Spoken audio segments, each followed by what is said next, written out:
See, maybe you're rushing to get a new.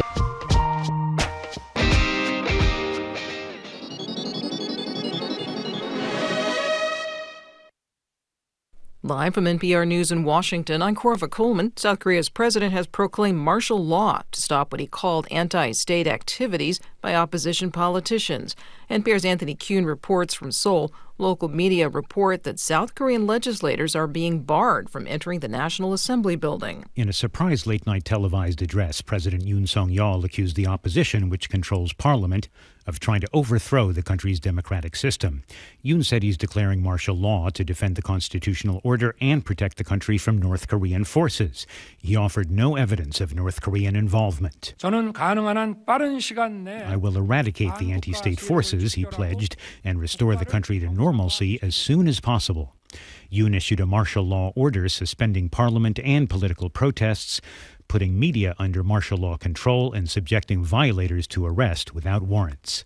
Anthony Kuhn, NPR News, Seoul. The status of the ceasefire between Israel and Lebanon remains unclear. UN peacekeepers say they have logged 100 violations, nearly all by Israel. But last night, Hezbollah fired into a disputed area controlled by Israel. The Israeli military has bombed several Lebanese areas.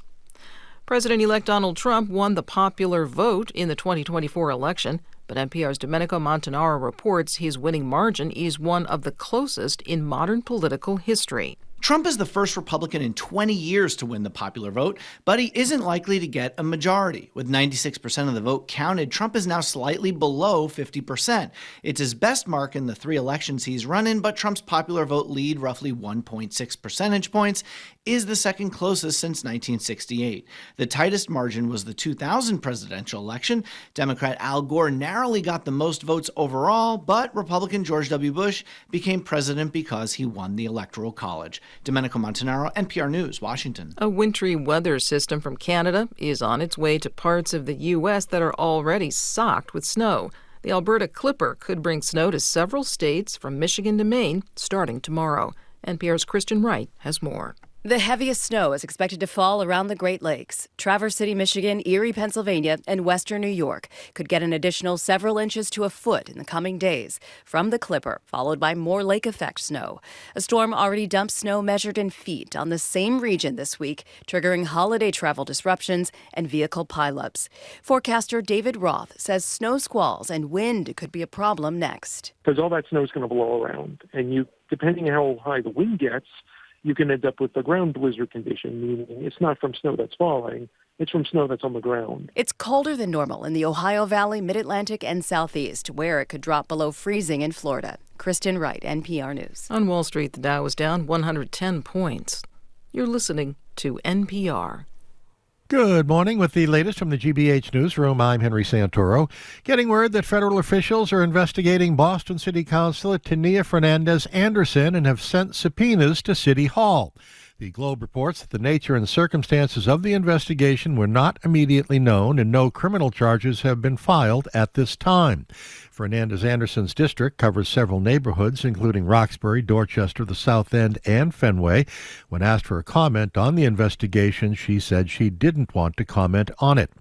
In her 2+ years on the city council, Fernandez Anderson has dealt with issues including a state ethics violation for hiring and promoting close relatives for city hall jobs, and more recently, she's been accused of campaign finance transgressions. Well, the cold weather well underway, as we just heard from our colleagues in Washington, and the state's annual home heating forecast says energy prices will be moderately higher this year. According to the Massachusetts Department of Energy Resources, natural gas prices are expected to spike by 24%. Electricity costs will go up 6%, and propane 1%. Sharon Scott Chandler is CEO for ABCD, which provides fuel assistance. We're just bracing for the cold that's coming and that's here, and that people are really going to need assistance. She says that people could get as much as $1,000 in assistance this year. Heating oil is only expected to decrease, projected to be 11% lower this year. Bruins host the Red Wings at the Garden tonight. We are at 33 degrees in Boston right now. This is GBH News. Support for NPR comes from NPR stations. Other contributors include Jarl and Pamela Mohn. focusing on civil liberties, foster youth, public radio, and the arts. And the Public Welfare Foundation, committed to advancing transformative youth and criminal justice reforms.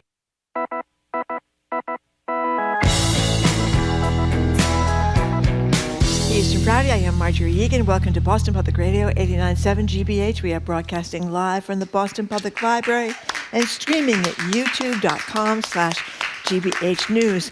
We're going to be talking tomorrow to Rhode Island Senator Sheldon Whitehouse. He's going to zoom in. I can't wait for he had the best line of the season talking about senators, how far senators are willing to crawl for President-elect Donald Trump. I love that line.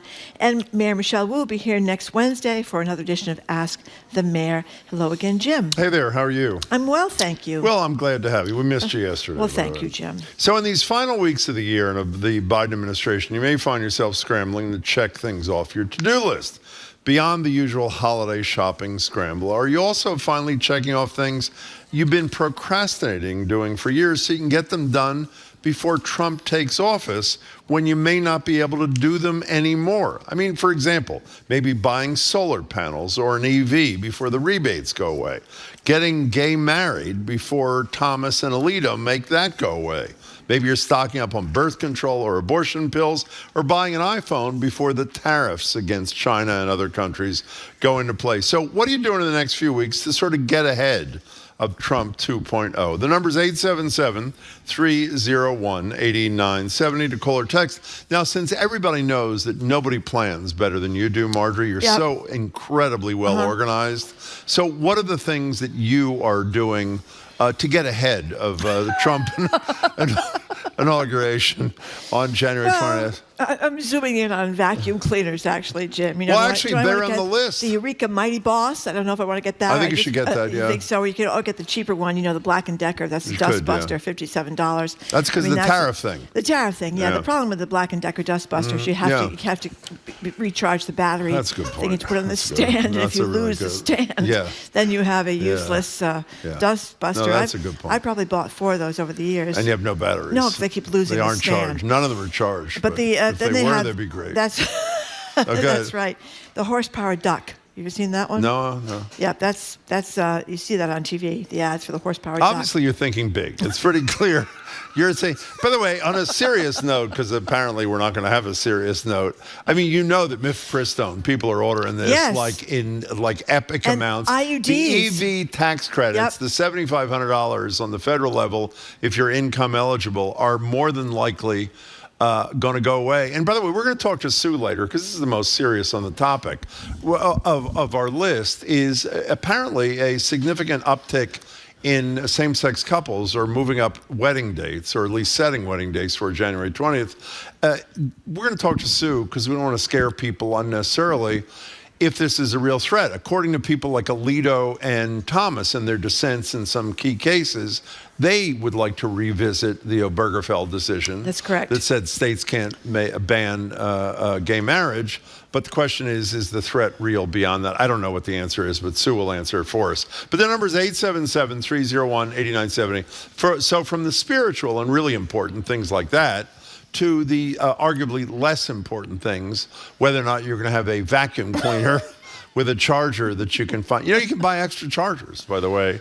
And then you can lose all of them, too. What? I don't think so. Oh, I think so. I know you. Oh, yes, you can. Okay. Or you know what you can also get? For 'em. If you have a hand vac that you bought to avoid the tariff and you rush to do that, I would suggest use one of your 11 Eton emergency crack radios to charge that baby, and then you'd be fine. Well, you know what? They're really good for the car. They're really good for the car. Really or good like for the little car. spills on the bathroom rug if they're small. People track mud in there and that kind of stuff. They're really good, but you have to hold on to the charger. A lot of people, including myself, are thinking about getting an electric car inspired by you, Jim, because I have one now that's getting old, my little RAV4.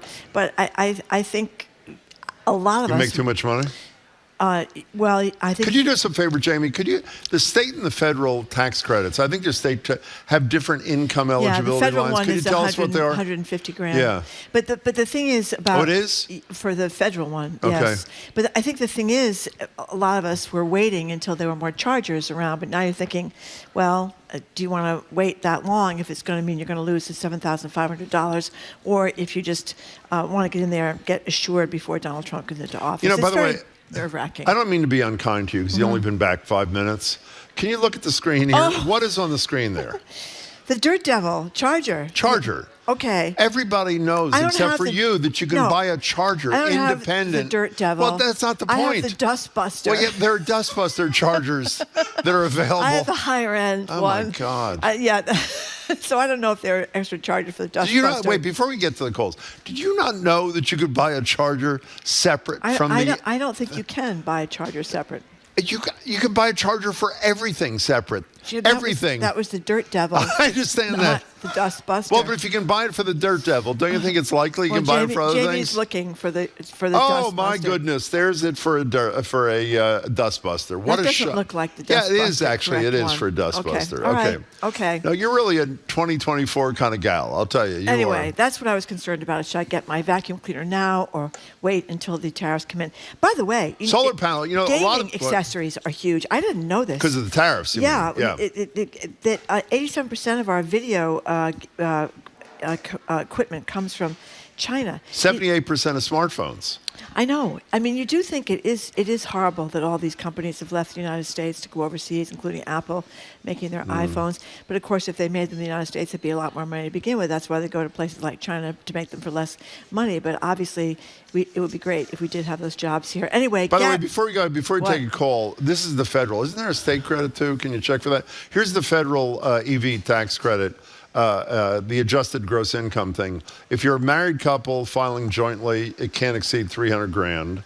If you're a head of household, your income can't exceed 225, and all other filers are what Marjorie said, individual filers who are not heads of households, $150,000 that qualify. I think it's a $7,500 credit, whatever. But that's a huge amount of money.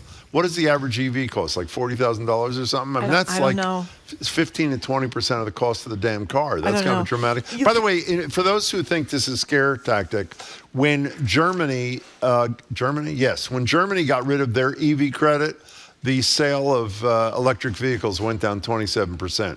So obviously it's going to make them a lot less affordable and a lot less attractive to purchase. But here's one thing. Some automakers are supposedly going to make it the difference by offering these bigger discounts on rentals at the end of the year for things like the Hyundai Ioniq 5. My son-in-law has one of those. He does? He leases it. It's great. But they're going to offer monthly leases for under $250.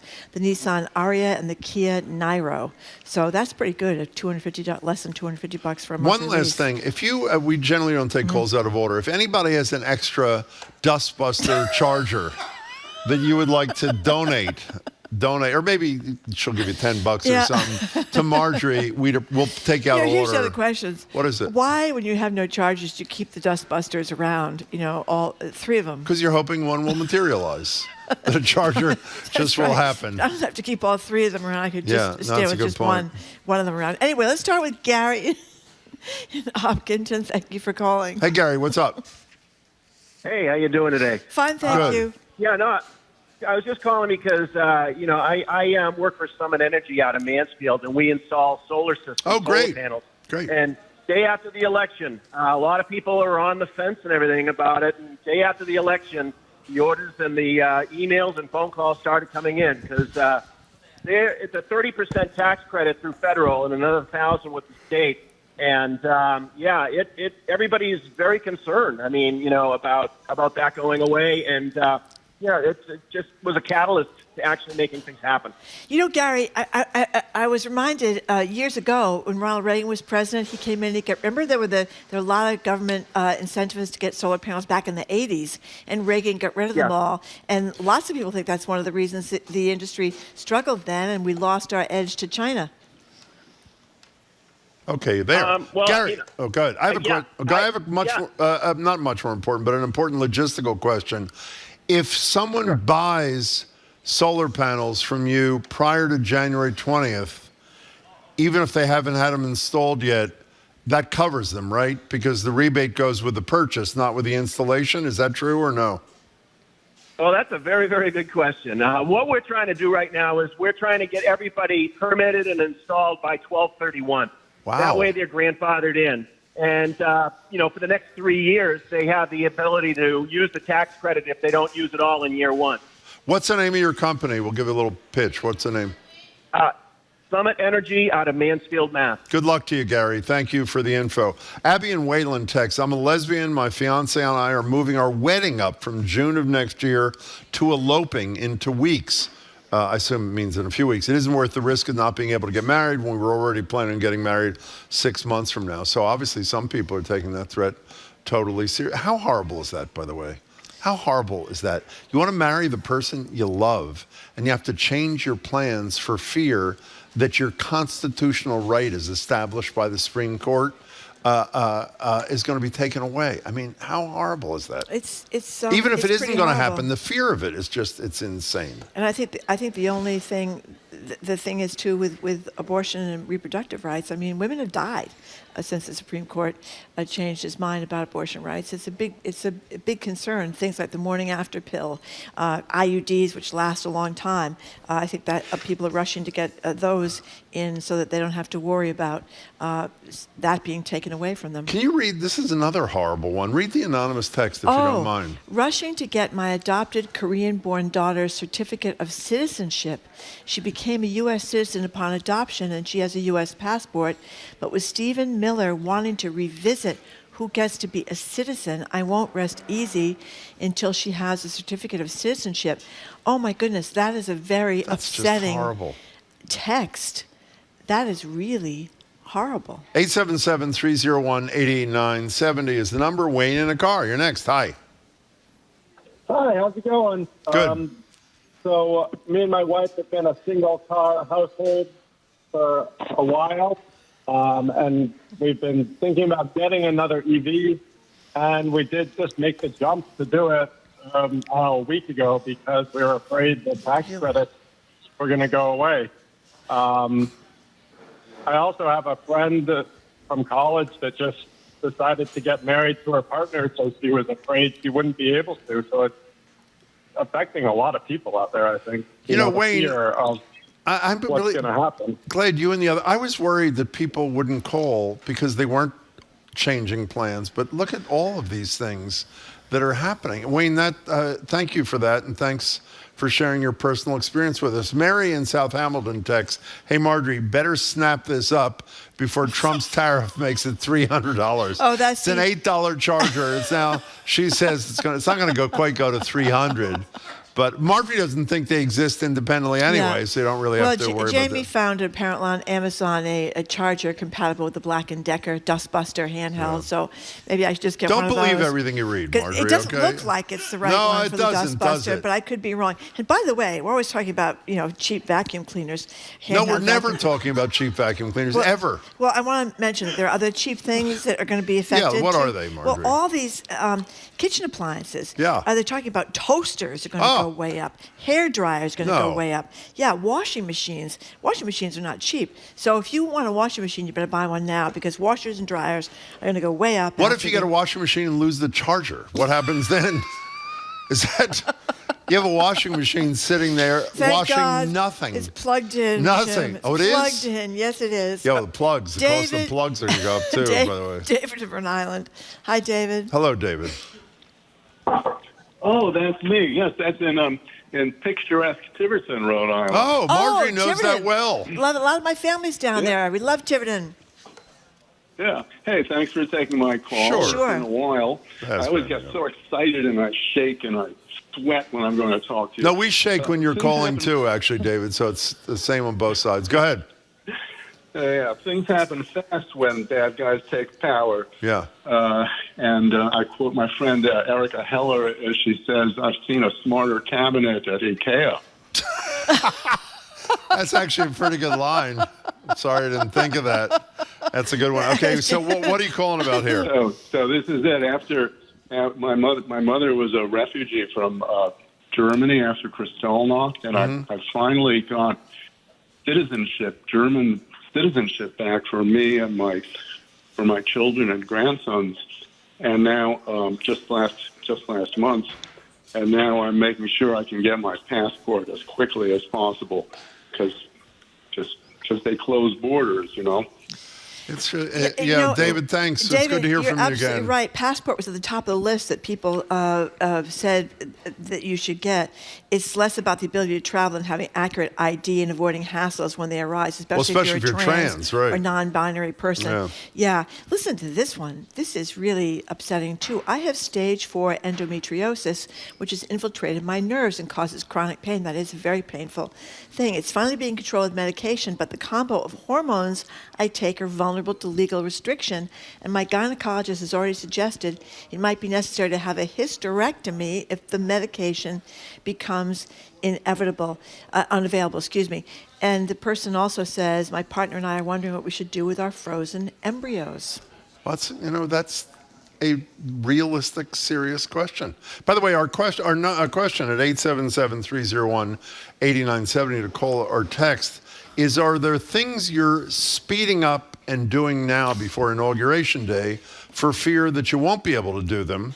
From the mundane, like get a rebate on a purchase of an electric vehicle, to the sublime, like marry your same-sex partner for fear that the Supreme Court under Trump will repeal Obergefell. What are you laughing about? Maha from Boston says, I hooked my washing machine up to my GBH hand crank radio and fire that baby up. Oh, my gosh. Sorry. No, it's fine there, Marjorie.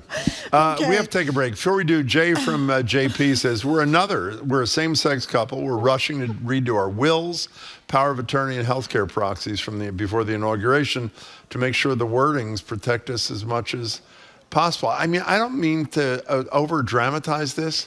When people have to change their personal situations for fear that their rights are going to be taken away, it is grotesque. Not to mention, we discussed this, I guess it was yesterday, with Elon Stavins. How would you feel if you're a person of color, particularly a Latino person, citizen or not, with the unknowns about this mass deportation starting on January 20th? Before we go to the break, here's two more. I'm a naturalized citizen, anticipating I'll have issues, deported in the near future. I'm taking pictures of myself and documentation to have stored in a safe place. Here's the second one. I married my same-sex Colombian husband faster than I would have had I not thought there was a strong possibility Trump would be president. We are currently in the process. He just got his work authorization. I'm so afraid all his paperwork will be canceled or put on hold, or worse, he will be deported. Since the election, I have been so scared this will come to fruition. By the way, can I do something a little bright, because this has been depressing? This is Joel in Connecticut texting. I am recording the BPR Moldy Chestnuts, so when BPR is shut down and Jim is taken away, I still have them. Right. Don't laugh. So that's actually that's a beautiful thing. Trump is going to be after the nonprofits and the media. And the media and National Public Radio. How embarrassing is if it turns out he shut down shows and he doesn't shut down ours? I mean, how humiliating will that be? I don't care. People, it's sort of like Morning Joe. They're going to say, what's wrong with those people? This is where I'm grateful to be a small fish in a big country, Jim. I'm very happy about it. I think you're rather a large fish, actually. I don't think so. I'm a small fish in a big country. You're a large fish without a charger, but you are a large fish. Okay. Does anybody believe that Margie didn't think he could buy a charger independent of the item itself? No, I didn't think so that. What would happen? Wait, before you take a break, let's assume you didn't lose it, which I like you lose everything. Yep. Let's assume it just broke. What do you have to do? Buy the whole thing? You have a $400 vacuum cleaner. The $8 charger breaks. It's not you have to buy another No, I'm not talking about a dustbuster. I'm talking about an expensive thing that you have to charge. You think you have to buy the whole thing again rather than just the charger? Is that what you thought? Well, apparently, yes. I have a good charger for my computer. You do. That's expensive. Well, wait till that disappears. That's gone. You can't buy those, by the way. You cannot. You're listening to Boston Public Radio. You have to write Tim Cook personally. It's a cord. What I'm talking about, it's a cord. It's not a charger. It's a cord. You plug it in. Well, you do? Yeah, you plug it in. Do you ever charge your computer when it's not plugged in? No, I don't. You don't? Do you? Yes, all the time. My computer is never plugged into a plug, ever. It is charged. Okay, during the break. You can tell me how you do that, Jim. You're listening to Boston Public Radio, 89.7 GBH, and broadcasting live from the Boston Public Library and streaming at youtube.com/GBH News.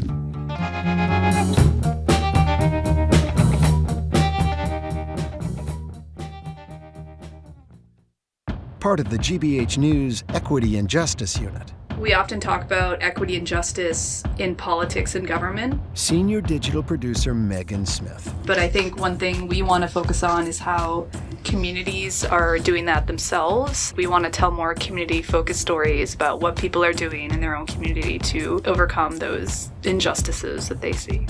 Elevating issues of equity and justice. GBH 89.7. Our programs are made possible thanks to you. And Comcast, offering Xfinity Internet, designed to provide a connection for home networks so everyone can be online at once, even during peak hours. More information at xfinity.com. And Rogers Fish Company, founded by Roger Berkowitz. You can give the gift of New England seafood dishes, including double clam chowder, crab cakes, lobster, and fish, delivered to your doorstep. Online ordering at rogersfishco.com.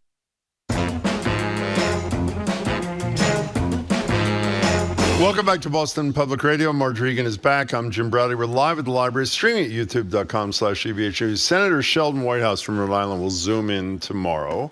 Mayor Wu is here Wednesday of next week for Ask the Mayor. Our text segment of the day, that's where we read some of your texts right before the 1 o'clock news at 877-301-8970. Musk and Ramaswamy, with that Doge thing, say they want to get rid of the twice annual clock change. That's my forever crusade. RFK Jr. wants to get rid of those harmful food additives in processed foods. We want to hear from you about the, let's call them the silver linings, the bright side proposed by some of Trump's people. And we want to know, will that cause you to be able to tolerate the dark side of Trump 2.0? The number is 877-301-8970. But right now, if you're just tuning in, we're talking about things we're knocking off our to-do list in the final weeks of the Biden administration, things that you may not be able to do, like get a tax rebate on solar panels or an EV, maybe even get married to your same-sex partner, that sort of thing. Stock up on mifepristone. The number is 877-301-8970. Jamie has a question for you, Marjorie. Yep. When you lose your phone charger, do you just buy a new iPhone? Well, what's the answer to the question? I realized there was a phone charger, but there is no computer chargers. You have to plug it in.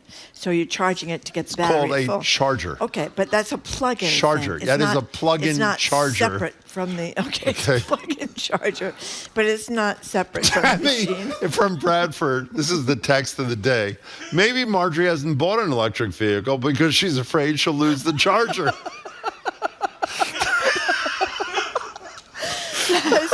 Okay.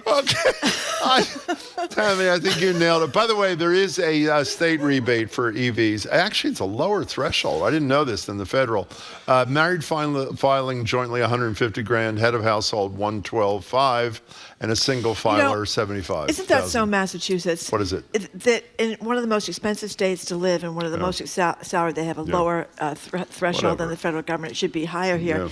Anyway, Rama, who's one of our frequent texters, says, of course, the Reagan administration, we're talking about how they took away the incentives for solar panels. I didn't remember that till you said it, actually. Rama reminds us that Reagan ripped off the solar panels from the White House that Jimmy Carter had installed. Remember that? No. And Rama also says he killed the Beverly, Mass. High School's hill of solar panels, which his sister and their team later worked diligently to resurrect and were successful. They even added a wind turbine. I do remember the Carter thing because everybody's making fun of Jimmy Carter when he for lowering the heat. For lowering the heat, wearing the cardigan sweater and putting solar panels on the roof of the White House. And think about how much we would have saved if everybody had solar panels when he was president. Gail in Norwood, thank you for calling. Hello, Gail. Welcome. Hi, how are you? Very well, thank you. Listen, I'm calling. My husband and I are both in our 70s. And we are both still working even though we retired because we can't afford retirement. But we're both diabetic. And I'm very concerned that the top in office, we can do away with the cap. Gail, I got to repeat what you said because this is such a horrible connection. You say you and your husband are diabetic and you're worried that Trump is going to undo the insulin cap that had been put in place by the Biden administration. So briefly, if you can, only because the connection's bad, what are you doing about that? We're trying to get as much as we can up front before the election. Wow. That is, Gail, I'm sorry we have to let you go, and we wish you luck. Again, it's only because of the connection. How horrible is that again? Horrible. I'm a letter carrier. I can tell you the number of passports I see being delivered is incredible. Nothing like last year or the year before that. And then Alex from New Hampshire says, I applied for a passport, but it's been stuck at a processing center in Pennsylvania for days. It was supposed to be delivered in 3 or 4 days, and now we're going on weeks. You know, you can pay, I'm not saying that circumvents the problem, but you can pay extra, which is a lot extra, unfortunately, to get a passport speeded to you. Liz in Cohasset says, I'm a woman in my early, I was reading the text, It's I'm okay, sorry, fine, Jim. it's okay. Woman in her I early don't care about it 40s. either. I currently have an IUD, and unless Trump wants to personally snatch it out of me, I'm keeping it in as long as I medically But can. aren't they, how long do they last? Like 10 years or something? I'm not sure. I think 6 years or something? I don't know, actually, but I know they last a few years and they're a very effective birth control thing. Although, you know, something is interesting about people underestimate women's pain. People that have IUDs talk about how painful it is, get them taken in and taken out. They're just now deciding that maybe it'd be a good idea to give some anesthesia or some, at least anesthesia. What do you mean just now? Why? They didn't before? No, people were getting very painfully getting them inserted and taken out. my Yeah, God. because, you know, we exaggerate how much those things hurt. Roger in Stratham. Hi, Roger. Hey, Roger. Hey, thanks for taking my call, you guys. Sure. I just love your show. Thanks. I got to confess that I bought my EV in July when Biden was still the presumptive nominee, thinking, well, the writing on the wall. I'm glad I did, but this program is, I'm making a list of what people are doing because I haven't considered it. I think first on my list is get our passports ready. Yeah, a lot of people. Well, look at the mail carrier who just texted Roger to say he's got to run on passport deliveries. Yeah, it's crazy. It is. Roger. Well, thanks for a wonderful show. Well, thank you. You're very nice to say it. We really appreciate it. So here's an anonymous texter. I'm in a lesbian relationship, and I'm in the opposite mindset. I'm afraid to get married now because I don't want to register myself as gay. I don't want the government knowing I'm gay at all. I mean, really. I mean, I don't mean really to criticize that person, but that's another horrible. You know what the irony is of this too? That I don't think Trump personally cares much about this stuff. He's beholden to this Christian right and these the big Christian, Mr. Hegseth. You know, he's a big Christian. The guy on his third wife with 7 children, we now know was so drunk at these events he had to be carried out in cots and being horrible to women. And his mother says some of these people that are like big Christians, you know. I really wonder what's up with them. I want to read this anonymous texter. I have a gay son who voted for Trump. It's irresponsible fear-mongering, meaning we, to suggest the Trump administration is going after gay marriage because 1 or 2 justices wrote a dissent about leaving it to the states. Gay marriage is not going anywhere, neither are birth control pills. I know you're having fun and it furthers your main goal of disparaging Republicans, but it really does hurt people. I would hate to think of my son listening to you two and taking this seriously. I want to be as respectful as possible and say, I hope you're kidding. They're never going to repeal Roe v. Wade either, anonymous texter. We don't have to worry about that. That's been precedent for 40 years. Why would you not think in 50. a Trump administration, was it 50? 73. Yeah. Why would you not think a Trump administration would follow the lead of his 2 favorite justices, Alito and Thomas? And by the way, it's not just Marjorie and me. On the mifepristone front, the stockpiling is huge. And one of the people who is stockpiling for the government is the governor of Massachusetts. So unless you think she's fear-mongering also, there are a lot of people who are really worried about what Trump intends to do. So respectfully, I totally appreciate your concern, but I don't think we're fear-mongering at all. I think we're talking about sadly, realistic possibilities. You know what we haven't mentioned health insurance. Lots of people are Subsidies, covered by Obamacare. Obamacare, and there's risk of those subsidies being lessened and the numbers of people covered diminished. They're talking about millions possibly. Again, you think, would he really do these things? But like you just said, Yeah, but I never thought they'd overturn Roe v. Wade. And here we are. And do you ever think of a border security guy who says, we mentioned this yesterday, when the mayor of Denver says I believe it's a man, is willing to be arrested, and he says, Homan says, that's perfect, because I'm willing to arrest him. He attacks Mayor Wu, saying either cooperate or get out of the way. And your feeling is we're fear-mongering? All we're doing is reporting what people who are appointees of Donald Trump or Donald Trump himself or J.D. Vance have said in the past. And That's you know all. what else we should point out? Prior to Obamacare, if you had pre-existing conditions, it was very difficult to get insurance. Sometimes impossible to get insurance. And someone just texted about that. If pre-existing conditions are no longer covered, I don't know what we'll do. 2 of my boys have medical conditions that require expensive medicines. Right now, we are holding on to expired medicines that will work if needed, but not as well.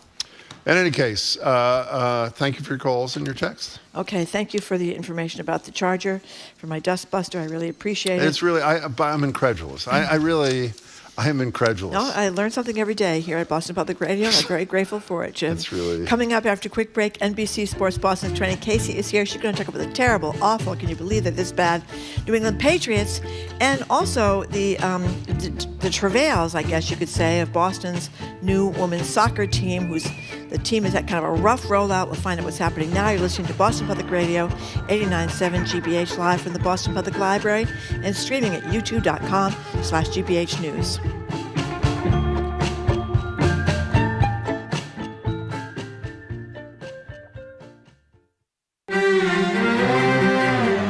The sight of the Russian flag stirs up mixed emotions for a lot of people in Russia, depending on whether they see it as a symbol of their rich culture and history or just war. It's an open question if this flag represents us or it doesn't anymore. Just nobody knows.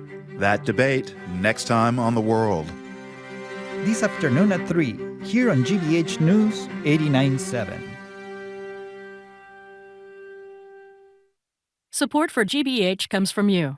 And Mass Health Connector, dedicated to expanding health insurance access to uninsured and low-income residents with Connector Care. More at mahealthconnector.org or 1-877-MA-ENROLL. And Supermicro and NVIDIA, accelerating AI with a wide range of AI servers and the NVIDIA AI Enterprise software platform. Supermicro is committed to driving AI infrastructure breakthroughs with rack-scale innovations.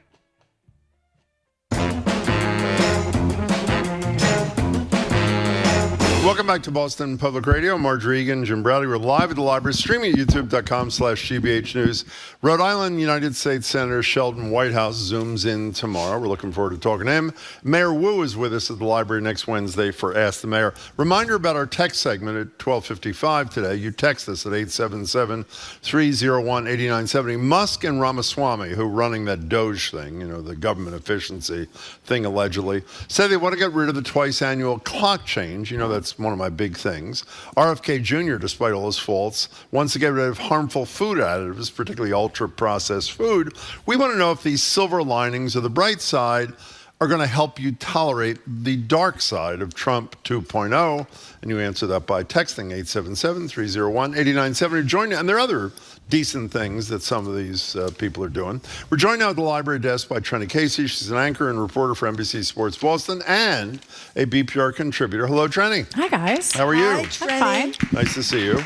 So I love this piece in The Guardian about kids learning to win and lose in sports, because I never thought these kids were fooled about winning and losing, even when they're like 6 or 7 years old. Well, what I found interesting about it is because I think there's been this long debate generationally, right? Like, listen, I feel like I'm old enough to remember when you didn't get a medal for everything that you did. You weren't told. Like, they call that generation, which I think is like millennials and younger, they call them the Mr. Rogers generation. That's right. You're good enough, you're smart enough, you're perfectly fine the way you are, which is obviously a wonderful thing to tell kids. But this article article talks about how sports should be about, learning how to win and lose, but not just about winning and losing, and how sports, and youth sports in particular, have become these high stakes games where, if you've got your 7-year-old playing in a t-ball game and you've got some dad screaming at the volunteer umpire because his kid was safe at first and that he was called out, and they're 7, right?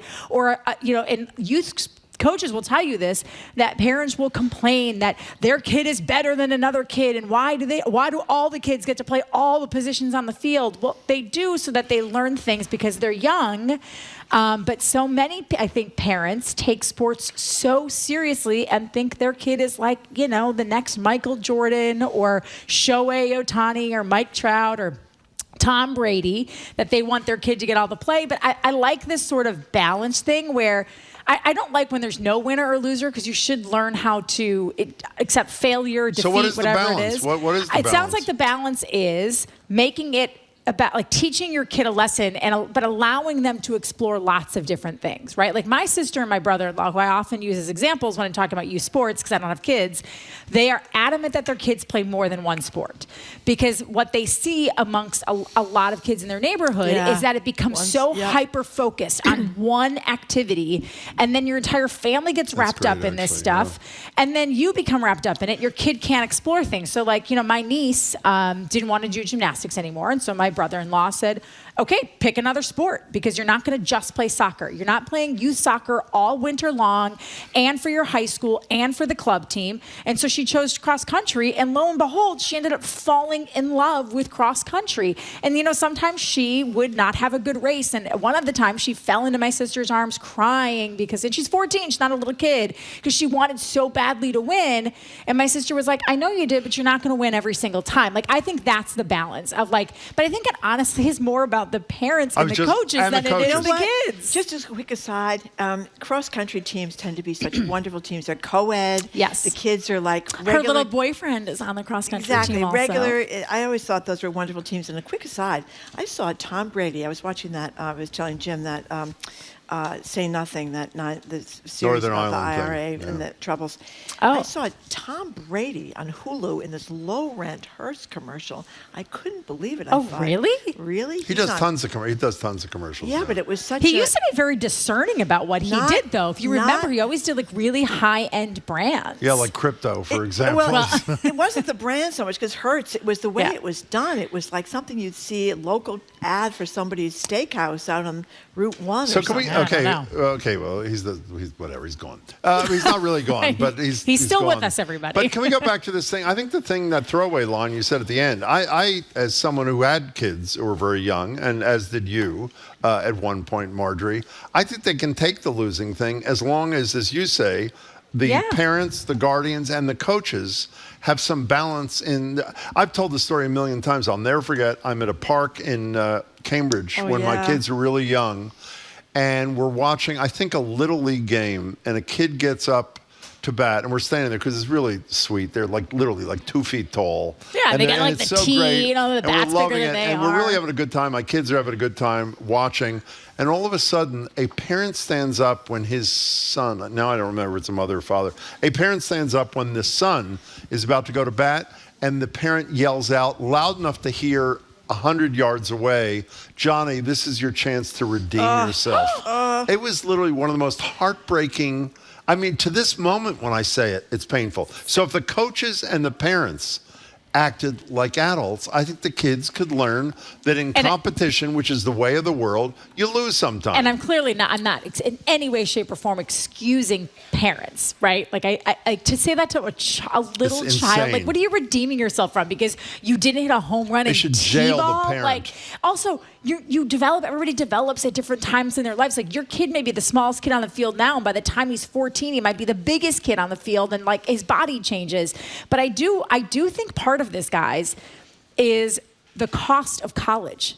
Oh, absolutely. I think, honestly, I think a lot of parents now, like even if you're, you do okay for yourself enough where you put, I don't know what it's called, like the savings account that you can put away for college. Yeah. But anyone who's saving for their child for college, every year you see this price go up, up, up, up, up. And I'm not going to lie, my brother and sister-in-law are like, man, we hope they get an academic. My niece, to be quite honest, probably is not going to get an academic scholarship. My nephew probably will. My nephew probably won't get an athletic scholarship. My niece probably will. But like that's a thought process for my sister and brother. Are we going to have to straddle them with debt because we can't pay my sister and brother-in-law can't pay $80, $90, $100,000 a year to send their kids to college. But even a state school now, Jim, you're talking $40,000, $50,000 a year. If you're a two-parent family, and I don't know how much my sister and brother-in-law makes, I'm just throwing a number out there. Let's say you make $250,000 a year. Even if you save a ton, and then it's like like all these camps, all these things that your kids want to do, like it is so expensive to raise a child that I think it brings out the worst in parents. Like we have made college so untenable for so many people. Yeah, and I think that, and not that, okay. Again, that's not an excuse. That's all true, but I was just going to say it is not an excuse for crappy parenting. No, and screaming at a 4-year-old playing t-ball. It is the reason. But it is the reason kids are playing one sport. Is the reason they're playing in the wintertime and they're playing in the summertime. I think that it's the reason kids have torn rotator cuffs and are getting Tommy John surgery because mom and dad are like, shoot, man, if he can go to a D2 school and get almost a full ride and we only have to pay $10,000 a year instead of $60,000 a year. It's a big difference. It's a huge difference. Well, an extension of this, if it's important, and I think all three of us agree, it's important for young kids to learn that losing is not a horrible thing. It's part of the process. All they have to do is watch the Patriots. So that's like a perfect object. Like this is how you lose. And then you laugh in the locker room after, and when you're asked if you're the coach, if you should have won the game, you talk around it like, I don't know. I mean, we're terrible. Is there any reason to think this team, I understand because they're so horrible, for those who don't understand, the worse you are, the higher your draft pick is, so you get to pick a great player, potentially like their current young quarterback. Is there any reason to think this is not years away from being a win? Years away from being a winning team? I think it's years away from being a winning team. team. And how long ago did Brady leave? 5 years ago? Brady left, so Brady retired. Well, retired and then, of course, went to the Tampa Bay. It was right before the COVID shutdown. It was right before. So his 2019 was his last year as a football player. So it's been 5 years that they're horrible already, and it's probably going to be another half decade. Kraft is in his young 80s or some kind of 80s. I mean, it's unbelievable. I don't know. I mean, it's going to be a couple of years because even if you look at like Gerard Mayo has really taken to he's the head coach who took over for Bill Belichick, of sort of juxtaposing. He loves to use San Francisco and Detroit as like his two models of where these franchises were and how they had losing records for a couple of years in a row and then boom, burst onto the scene and we're back in the playoffs.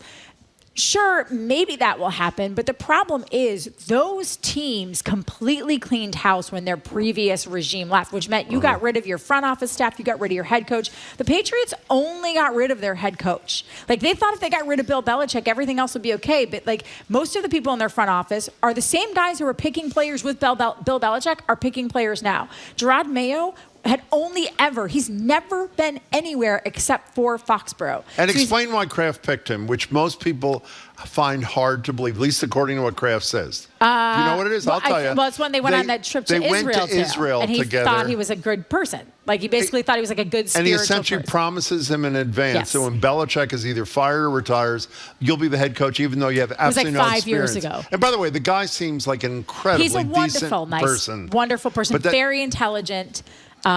Is not, to be quite honest, just hasn't done a great job as a head coach yet. He coaches not to not lose as opposed to coaching to win. The team really has no identity that we can sort of identify. It's not like they play really hard every week and they get close. Like they play okay and then they make a lot of really stupid mistakes, which is partially on the players, but it's also on the coaches. Like you should be coaching them to be a well-disciplined team. So it's so frustrating to watch. Speaking of well-disciplined, can we talk about a horrible incident? This would-be star quarterback, Trevor Lawrence. Oh, yeah, the kid with the long blonde hair. Yeah, who was supposed, when he was drafted, they said he was a generational talent. He's been good, but he hasn't been otherworldly good like he expected. has been stuck in Jacksonville, which, by the way, is what can happen when you have a pretty good quarterback and he gets stuck in a crummy system. Like here, right, exactly. Yeah. So in any case, he's running, and he starts the slide to go down this weekend. And the Houston Texans, who they're playing, and this player, Azeez Al-Shaair, is that how you pronounce his name? I think so. Almost takes off his head. And here's a little bit of sound from the announcer describing the scene. Rolling to his left, looking downfield. Trevor's looking. He wants to run it to midfield. Slides and he got drilled. What in the world? He absolutely got drilled, and there's a melee, and I don't blame him. He slid to the ground. He's still on the ground. That's about as cheap a shot as you'll ever see in the NFL. It's a brawl. It's a flat-out brawl. So I know this is, and the guy apologized online. Well, and now, said, though, D'Amico Ryans, the head coach of the Texans, is sort of circling back and being like, it wasn't a dirty hit. I don't understand why everybody's so upset. You know, we had every right to fight. Like, the fighting that should never happen. We had to fight back. I mean, this, to the defender's credit, he came out the next day and gave a very sincere apology. It's a CYA thing. Why do you think it's? I mean, by the way, he's done similar things in the past. For this player. those of you who are in the library, he went towards Trevor Lawrence kind of with his arms up and led forward and hit him with both of his arms right in the head. And it was such a bad hit that Trevor Lawrence, if you watch it closely, you can see him go into the fencing position. With the fist clenched. You can see his fists clenched and both of his arms out as he goes down, which is a sign. We saw it with Tua Tagovailoa earlier this year. That is a sign of a traumatic brain injury. Okay, he was knocked out cold. Here's my thing. When the NFL, again, I'm putting trust in the NFL that doesn't give a damn about concussions or injuries. He should be suspended for the rest of the year. Well, he's suspended for 3 years. Why isn't he banned from football? If they determine, and obviously they haven't gotten there yet, if they determine it was intentional, if you hit a player like that intentionally, and by the way, let me finish. It's collectively bargained. It is fine. So it is possible that Trevor Lawrence may suffer from this for the rest of his life, as other football players have gotten concussions have. I hadn't thought of that. The contract probably precludes it. Yeah. Why should the maximum penalty that is givable be not given to this guy? Well, they should give him the maximum. I mean, whatever he's eligible, and I'd have to go back and look at his history of how many of these hits. Like, I keep thinking of the guy, and I can't remember his name now, but I think he played for like the Cincinnati Bengals, and he took out 2 Pittsburgh Steelers. Like this was a guy who each successive time he got punished longer and longer. Like, they need to send a message, but they can't. A lot of people are saying kick him out of the league. All of these punishments are collectively bargained within the unions, so that there isn't, the NFL doesn't just have the discretion to ban anyone. And so the players can protect themselves to a level. But no, he should get the full punishment to the full extent. And I wonder if D'Amico Ryans knows that might be coming, and that's why all of a sudden he's getting defensive and standing up for his player. There's just no need for it. He was sliding. And when a quarterback is sliding, so that means, like, if you're watching a quarterback, you see this all the time with Drake May, he's got the ball in his hands, he's running because there's no one to throw to, and then rather than take a tackle, he basically gets like a baseball slide. You slide feet first. It's meant to protect yourself and to protect your head. And in this instance, he went after him with 2 elbows and took him out cold. Do you think he did it on purpose? Listen, do I think he intended to knock him out cold? I'd like to believe no. I don't know the guy. I don't know anything about him. I don't watch a lot of Houston Texans football, so I don't know. I would like to think that he was probably going in to try and maybe block at the chest, and then when the slide happened, he hit him here. Him in the head. Okay. But still, you have to think about those things as a defender. Like, it's just, he's sliding. I know it's bang, bang. It's really hard. I'd like to think that he didn't go in trying to intentionally knock him out. Well, except I'm looking this up, and in fact, Jamie, if you could give us a hand so we can move ahead. My recollection when I first read about this is this Al-Shaair guy who's responsible has done comparable things in the past. This is not a one and done.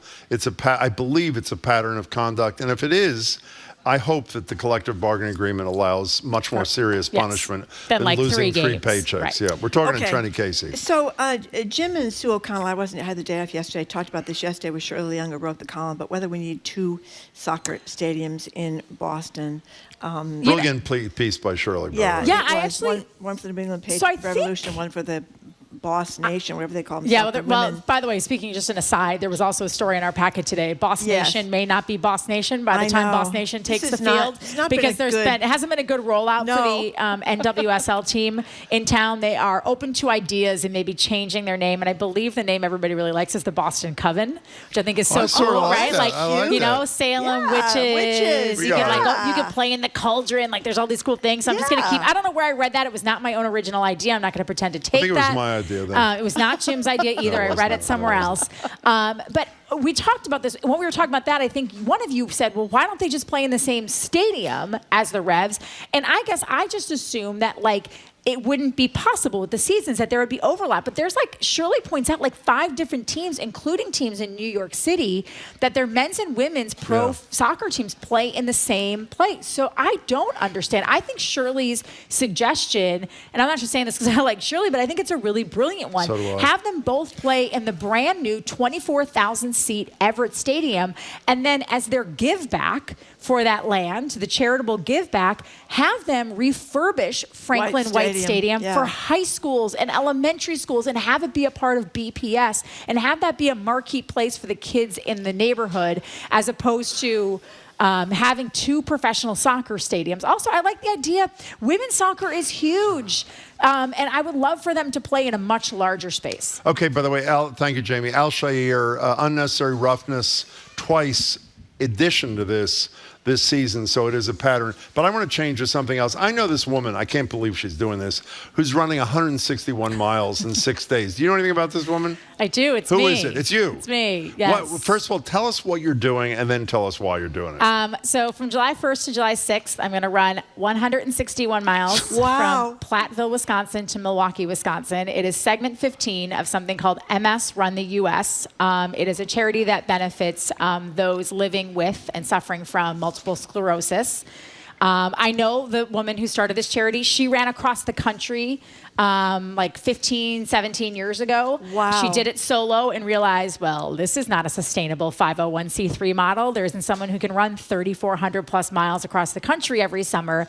So she broke it into a relay. So it's now America's largest relay, and it benefits research to doctors. It also benefits families living with MS. So the donations that you make help someone if they need a ramp in their home, or they need a new wheelchair, they need a bathroom refitted so that they can more easily move with their disabilities.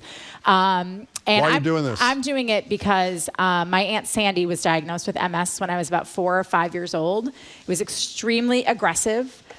She was a vibrant 25-year-old woman when she was diagnosed, and by 37, she was dead. Most of my life, I remember her being in a wheelchair or not really being able to walk or move. Cognitively, she was affected. Physically, she was affected. And to be honest, my whole life, I've felt kind of guilty because she was my godmother. My mom had another sister, and we were much closer to my other aunts and uncles, just for the simple fact that they were mobile. They could do things with us. And I look back, and as an adult, and I know I was just a child, but looking back as an adult, thinking, why didn't we do more to include her and to be a bigger part of her life and to make the time she did have easier on her? And I've always wanted to do something to make up for it. And so this is what I'm going to do. How people contribute to the run if they'd like to? So there is a link on my Instagram page. What is your Instagram I have a little page? link. It's just Trenni NBCS. NBCSB. NBCS. NBCSB. So NBC. Sports SB. Boylston. Yes. I know. I should have just kept it Trenni. I don't know why I made it difficult. At Trent, which is your if you Twitter just put in thing. Trenni, it'll come. I'm not on Twitter anymore. You're not. Wow, a political act? I got off the day after the election. Good for you. Before you go, can I just say... But I'm on Blue Sky, so the link is there as well. I know that gets in the place. I got off the day after the election. Can I say one thing? For those who just glossed over, 161 miles in 6 days is a marathon a day. It's a marathon plus every day. For six days in a row. Yeah. Listen, we have people on this team, because there's 21 segments. There are people living with MS who are doing this. I'm also trying to raise a lot of money. I want to raise $67,000. So if someone at home is listening and they're like, oh, I know a corporate foundation or my company does corporate giving, please reach out to me on LinkedIn, my email, something, because it's a lot of money and I'm going to need a lot of help. But I assume if we Google Trenni and MS, that'll come up. It'll come up. Yes. Trenni, congratulations. Thanks, you should be really proud. It's great. Good to see you. Speaking with Trenni Casey, anchor reporter for NBC. To Boston Public Radio with Jim Browdy and Marjorie Egan. Just ahead, more smart conversation about what's going on in our community. That's right after an NPR news break, here on GBH News 89.7. Funding for our programs comes from you. And Boston Ballet, presenting The Nutcracker, beloved characters, luminous dancing, and Tchaikovsky's memorable score will enchant audiences of all ages this holiday season. On stage now through December 29th. Official tickets at bostonballet.org. Cozy up with a blanket, grab some hot tea, and imagine yourself living in the picturesque Yorkshire Dales. Now, stop imagining and start streaming All Creatures Great and Small anytime you want on the PBS app. I'm Callie Crossley, host of Under the Radar with Callie Crossley. And you and I are listening to 89.7 WGBH HD1 Boston, online at gbhnews.org. GBH News with NPR, what matters to you. Head Boston Public Radio 89.7 GBH. Live from NPR News in Washington, I'm Lakshmi Singh. Lawmakers in South Korea are defying President Yoon Suk-yeol's martial law. A short time ago, they unanimously voted to lift the emergency declaration, one that South Korea had not witnessed since 1980. As news of the vote spread, a large crowd outside the main gate of the National Assembly cheered. Some people called for Yoon's arrest.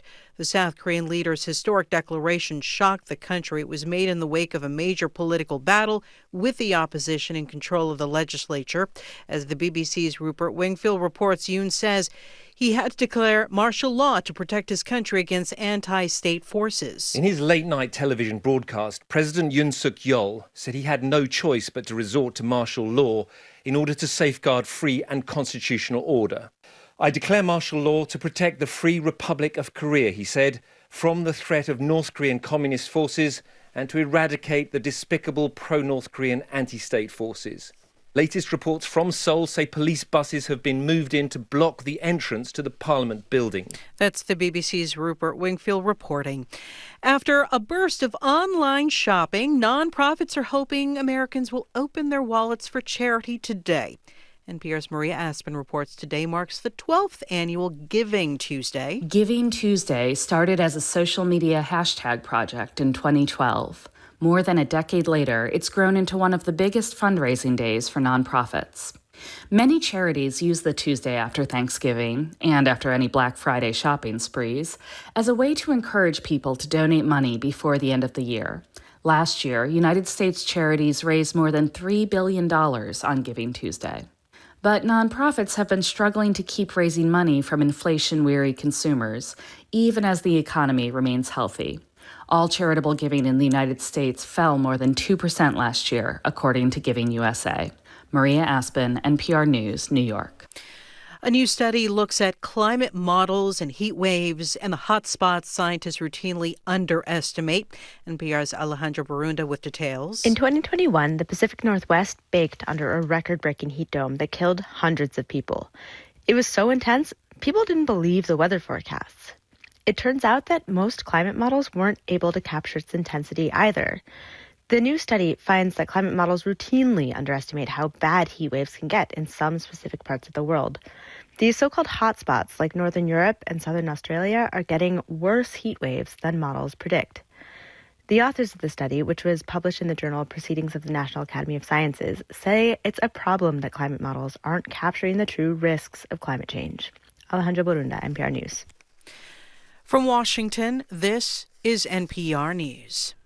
Good afternoon. With the latest from the GBH Newsroom, I'm Henry Santoro. The energy company Avangrid is suing NextEra Energy, owners of the Seabrook nuclear power plant in New Hampshire, saying the company sabotaged the development of a transmission line meant to bring hydropower from Canada into Massachusetts. Mara Hoplamazian has more. Avangrid says NextEra Energy has tried in several ways to obstruct the New England Clean Energy Connect project, including by delaying an upgrade to the Seabrook nuclear power plant's circuit breaker. That breaker protects Seabrook from any problems that might happen on the power grid. Avangrid says it was almost at capacity and needed to be updated before any major power sources were added to the New England grid. The lawsuit alleges NextEra refused to accept an offer from Avangrid to pay for upgrades. That's despite knowing the breaker was old and outdated because of a concern that the new transmission line would drive down prices for their electricity. The breaker was updated last month. Avangrid argues that delay and other efforts from NextEra to stop the transmission line were violations of federal and state antitrust laws and cost the company millions of dollars while delaying Massachusetts' clean energy goals. The company asked for a jury trial to resolve the case. For the New England News Collaborative, I'm Mara Hoplamazian. The median price of a home in Greater Boston has hit the $759,000 mark, and it doesn't stop there. Boston Business Journal reports that in 30 communities around the region, the median price is now above $1 million, and in communities like Brookline, Cambridge, Weston, and Wellesley, the price has surpassed $2 million per home.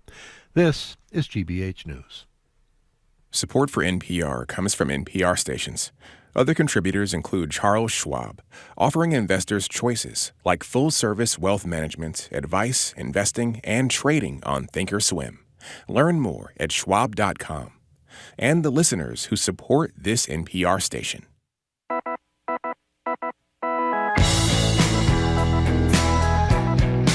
Eastern Browdy, I am Marjorie Yeagan. Welcome to hour number 2 of Boston Public Radio. We are broadcasting live from the Boston Public Library and streaming at youtube.com/GBH News.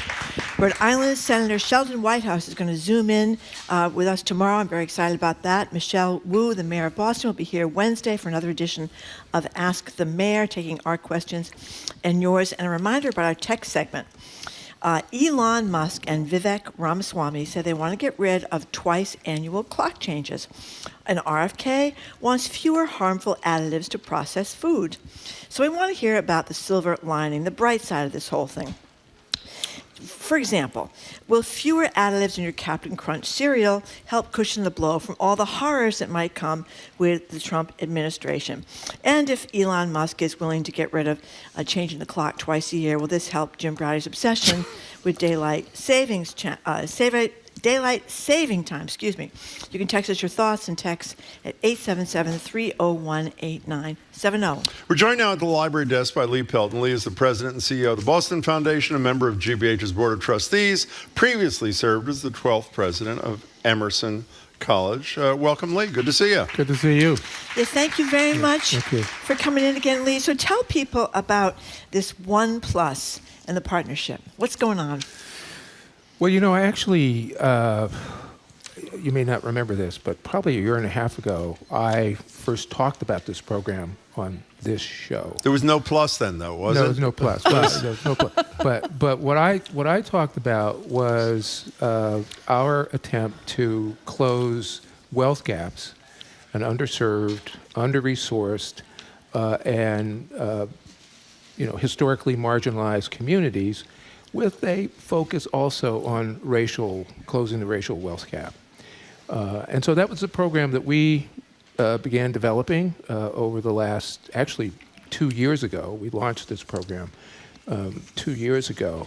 And we, as you may recall, we developed an economic model that said if we could raise $25 million for a down payment assistance program, anywhere from $25,000 to $50,000 for 500 families, that in a 10-year period, we would be able to produce $162 million in equity growth. And actually creating equity wealth for these families. And we understand that wealth is not the same thing as income. They're related, but not the same thing. Wealth is accumulated assets.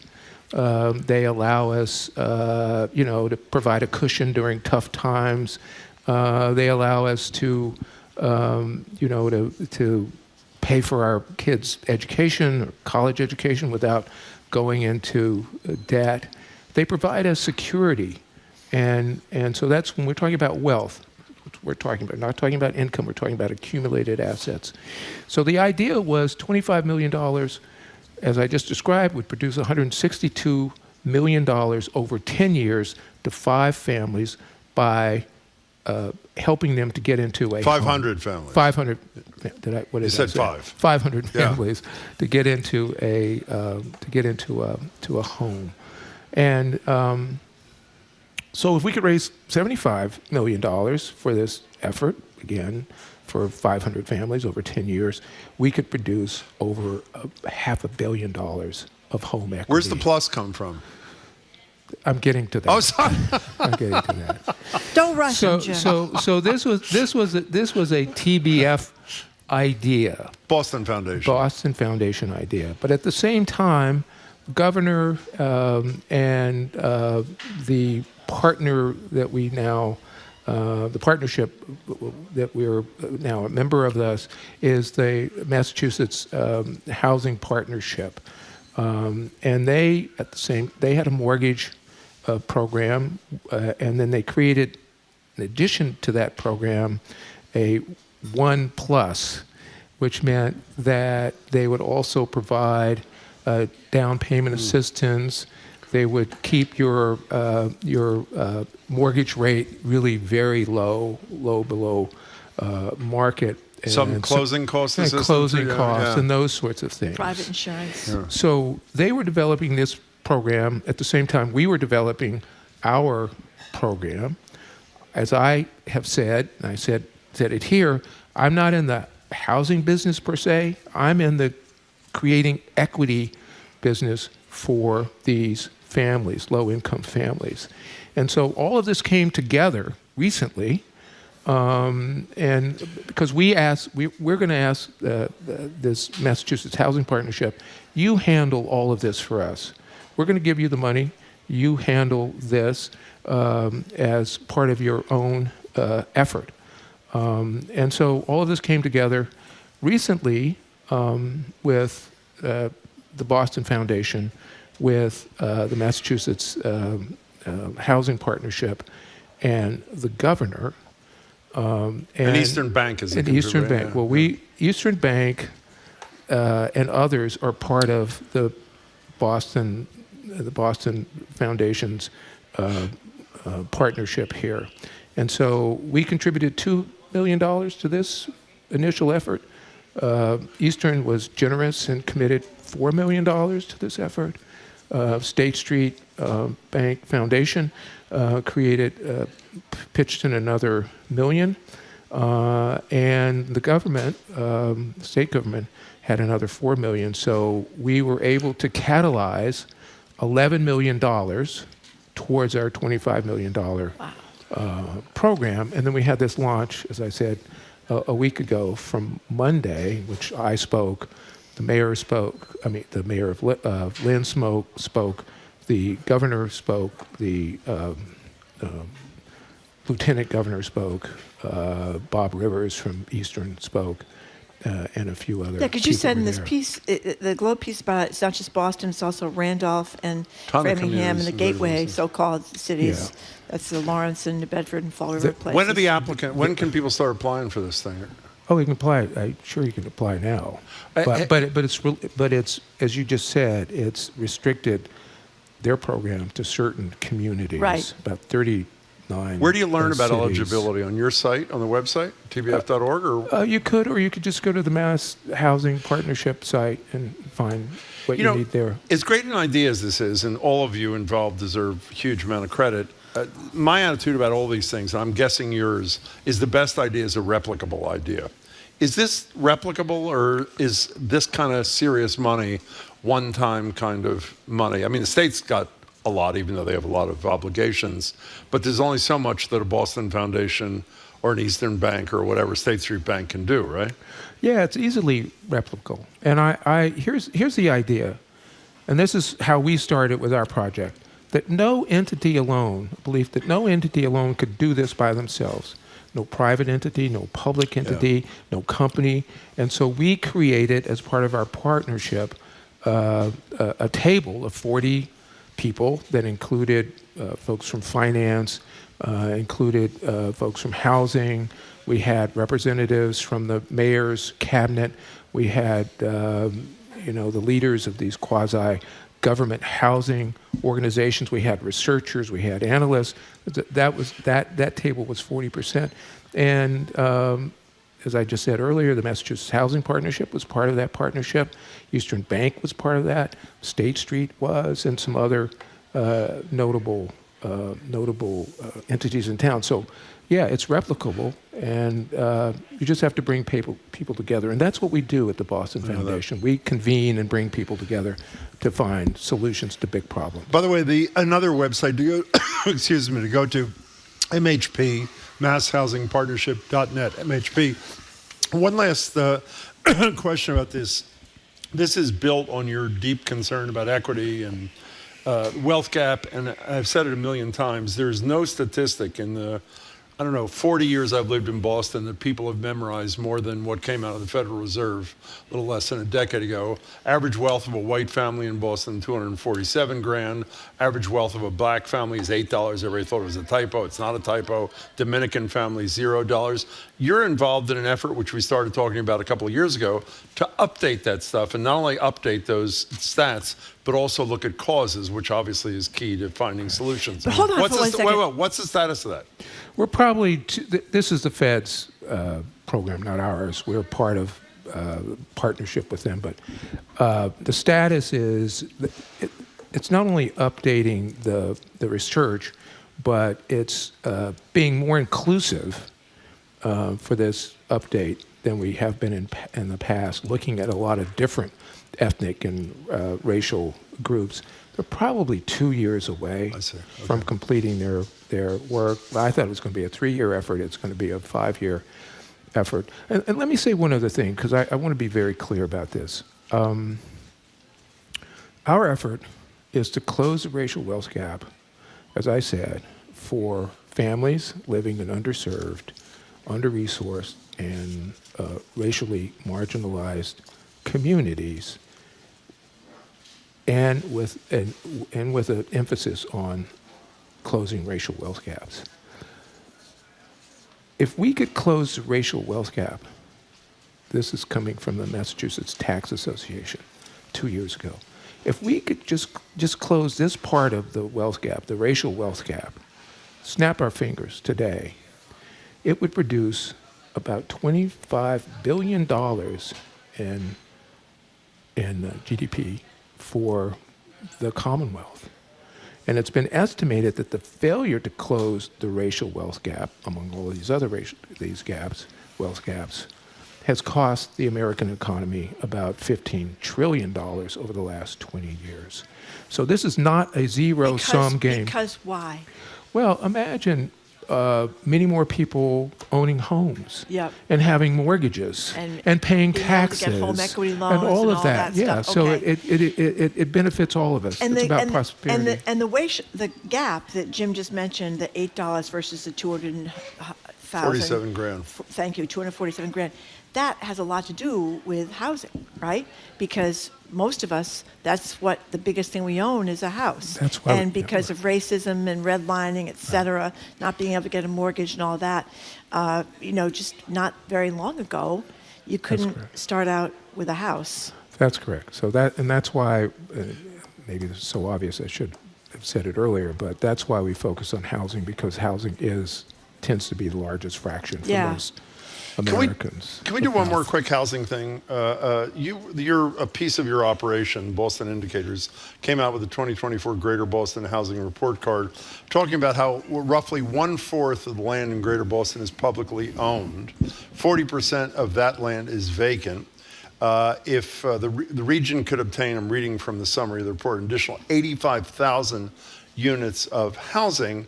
And here's the biggest thing. The combination of public procurement laws and the housing permitting process make the redevelopment of public land prohibitive in many cases. So it seems to me, and all I've done is read the summary of your report and the Globe story on it, that this is a situation where if the legislature wanted to come in and get rid of, or at least pare back, some of these permitting things that are state-based, not local-based, that'd be town by town, the ability to use this land to build housing would be improved exponentially. Is that a fair statement?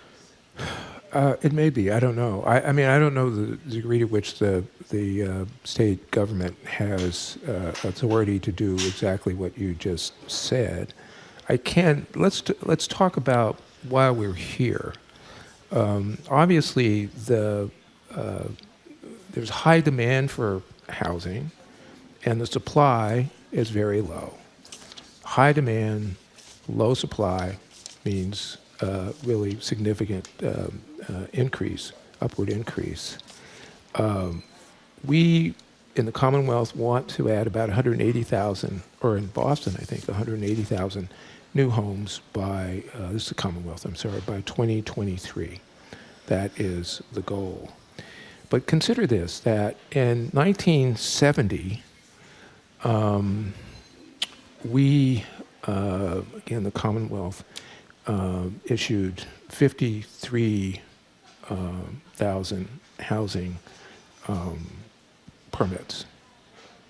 Today, that number is 13,000 housing permits. Wow. Yeah, so a huge difference. And if you look at the annual income needed to buy a home, let's start with the annual income needed to buy a low cost home, that in 2021, you could get into that home with a annual income of about $100,000. 3 years later, it would require $140,000 to get into a low income home because of the demand so low. Demand so high and supply so low that it's created this increase in home prices. And if you wanted to get into a moderate priced home, you would need 2 years ago about an income of $160,000, and today you need an income of around $220,000. It's incredible.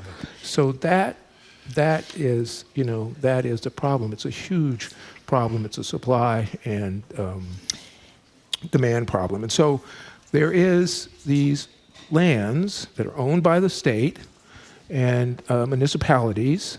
I'm not talking about preserved lands or anything like that. I'm just talking about publicly owned lands in the state. And if we could just use 5% of that acreage, that we could create about 85,000 homes. I don't want to rehash the election, but one of the things that you heard people talk about and mention was the idea that in a lot of democratically run cities like ours, it is so hard to build anything. The regulations are so restrictive. The permitting process is so laborious. In our case, you don't have to trash the legislature, but we can. We have the least effective legislature in the entire country. They don't do anything fast. That's one of the big frustrations, is thinking, what are the Democrats doing for me? I can't afford an apartment, never mind, a house. Well, they did a $4 billion housing bond bill. Why didn't they address this? Well, the excess regulations. Well, I don't know, Jim.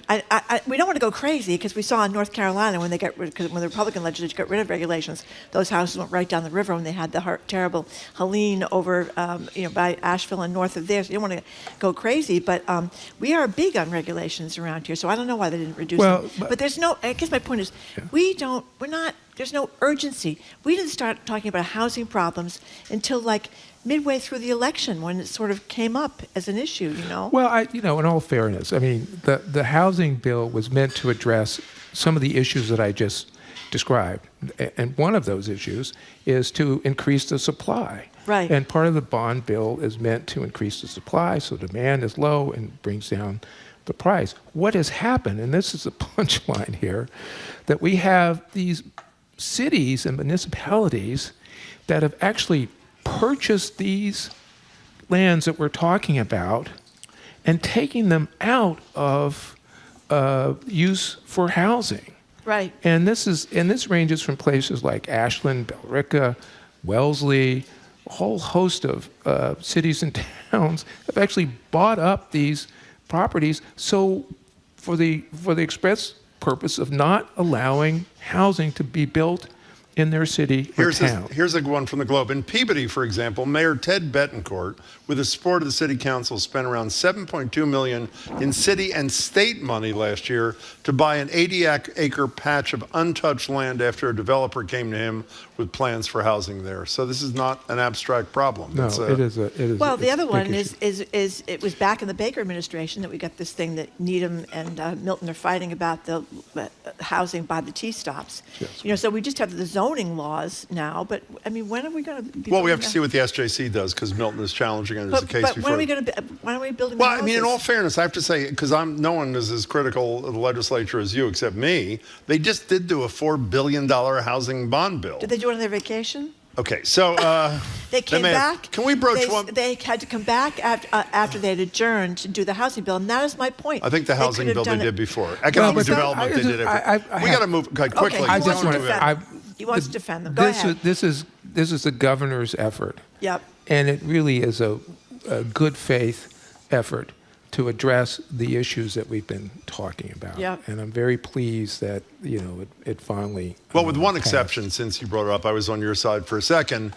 They decided, even though the mayor of Boston and an overwhelming percentage of the city council who were elected by the people in Boston wanted rent stabilization, not to include it, even though that's what Boston's people wanted. I want to move to another thing. You run a nonprofit, a very important nonprofit. We like to think we work at a pretty important nonprofit. You happen to be on the board, GBH here. There is a bill that made it through the House of Representatives. It's now pending in the Senate. And I'll read from the New York Times, I think it is. A bill that would give the Treasury Department nearly unfettered ability to snatch the tax-exempt status of nonprofits based on little more than whatever the incumbent administration, Trump et al., considers support for tourism. Now, some people might hear this and say, well, I'm not worried about that because Boston Foundation, GBH, all these nonprofits we care about so deeply don't support tourism. But when you hear the rhetoric from some of the nominees, not to mention the president himself, tourism is in the eye of the beholder. And this measure, should it get to Donald Trump's desk, gives broad discretion, would give broad discretion to the president and his underlings to essentially undo critical nonprofits in this country that oppose his initiatives. Are you worried about this? Generally, am I worried? But with respect to the Boston Foundation, I'm not. Why not? Because we're not changing anything. Well, isn't that why you should be worried? When you're a progressive organization that actually cares about the people you care about, shouldn't you be worried? When there are entities and forces that are pushing against a sense of purpose and moral good, you push back. You don't roll over. And what I've said, this is not a time to rest. This is a time to be restless and to be relentless in the pursuit of justice for all. So that's what I believe. But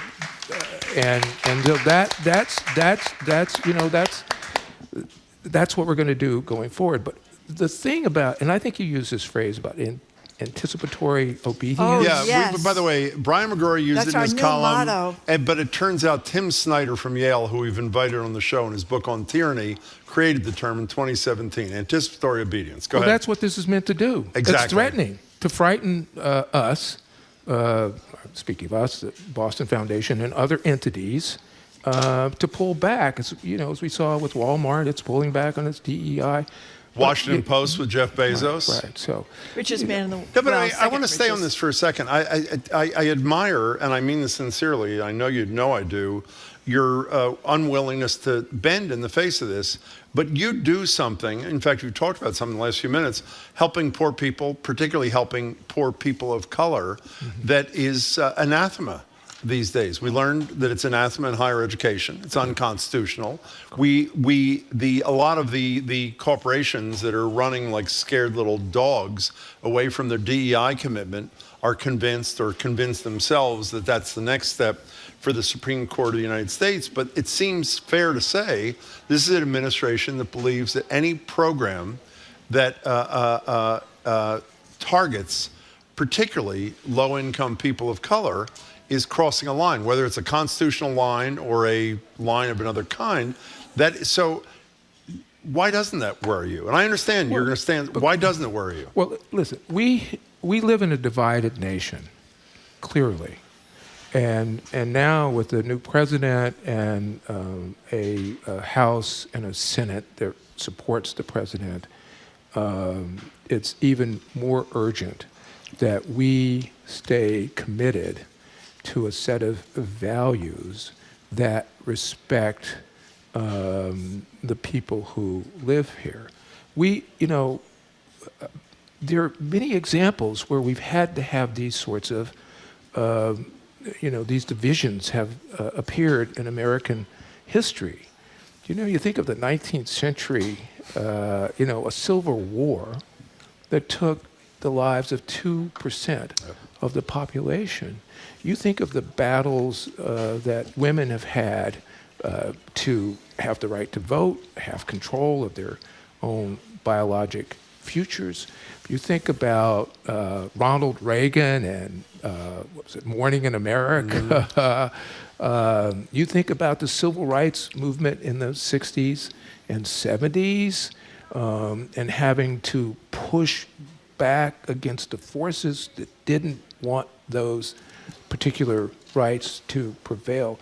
We have been here before. Now, I know that's cold comfort, but we've been here before, and it's not new.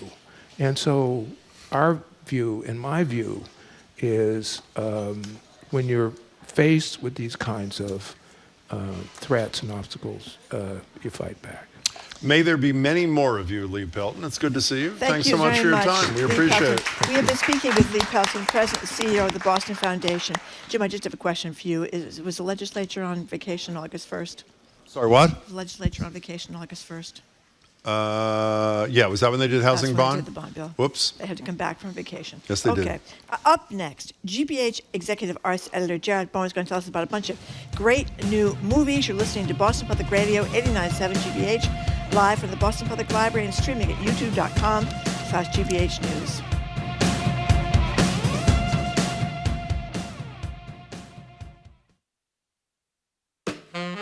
I'm Jared Bowen. Coming up on The Culture Show, Pops Goes the Holidays. The Holiday Pops new season features classics, new arrangements, and screenings of Home Alone with the Boston Pops Orchestra performing John Williams' score live. Keith Lockhart joins us for an overview. Plus, pastry chef Christina Tosi, founder of Milk Bar and famous for her comfort food confections, joins us to talk about her new book. That's today at 2 on The Culture Show on 89.7 GBH.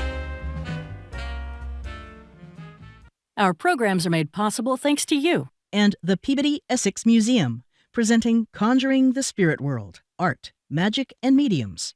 On view now. For tickets and more information, you can visit pem.org/spiritworld. And the Office of the Massachusetts State Treasurer, the Unclaimed Property Division, is holding unclaimed funds from medical bills, uncashed paychecks, savings accounts, and more. To see if you have unclaimed money, you can visit findmassmoney.gov.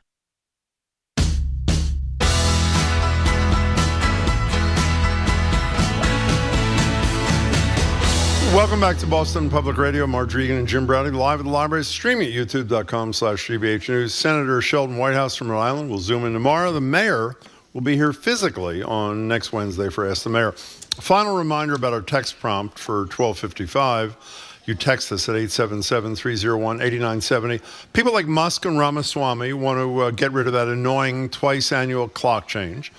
RFK Jr. wants to eliminate food additives and things like dangerous ultra-processed food. And we want to know if these silver linings, as we're calling them, will make you better able to cope with the non-silver linings of what a lot of Trump's nominees intend to do at 877-301-8970. But right now on Zoom, where the hell is he? Jared Bowen, Executive Arts Editor for GBH News and the host of The Culture Show, which airs daily at 2 o'clock here on GBH 89.7. Hello, Jared. Hello to you. Hello to you. I'm back here at the studio because all that holiday shopping isn't going to do itself online. So sorry that I can't be there in person. Okay, No, Jared. first things first. You're right. So let's start with Notre Dame Cathedral in Boston. We can all remember seeing with a In horror. Paris, too. In Paris, excuse me. It's not Yeah. in Boston. It's in Paris. Not yet.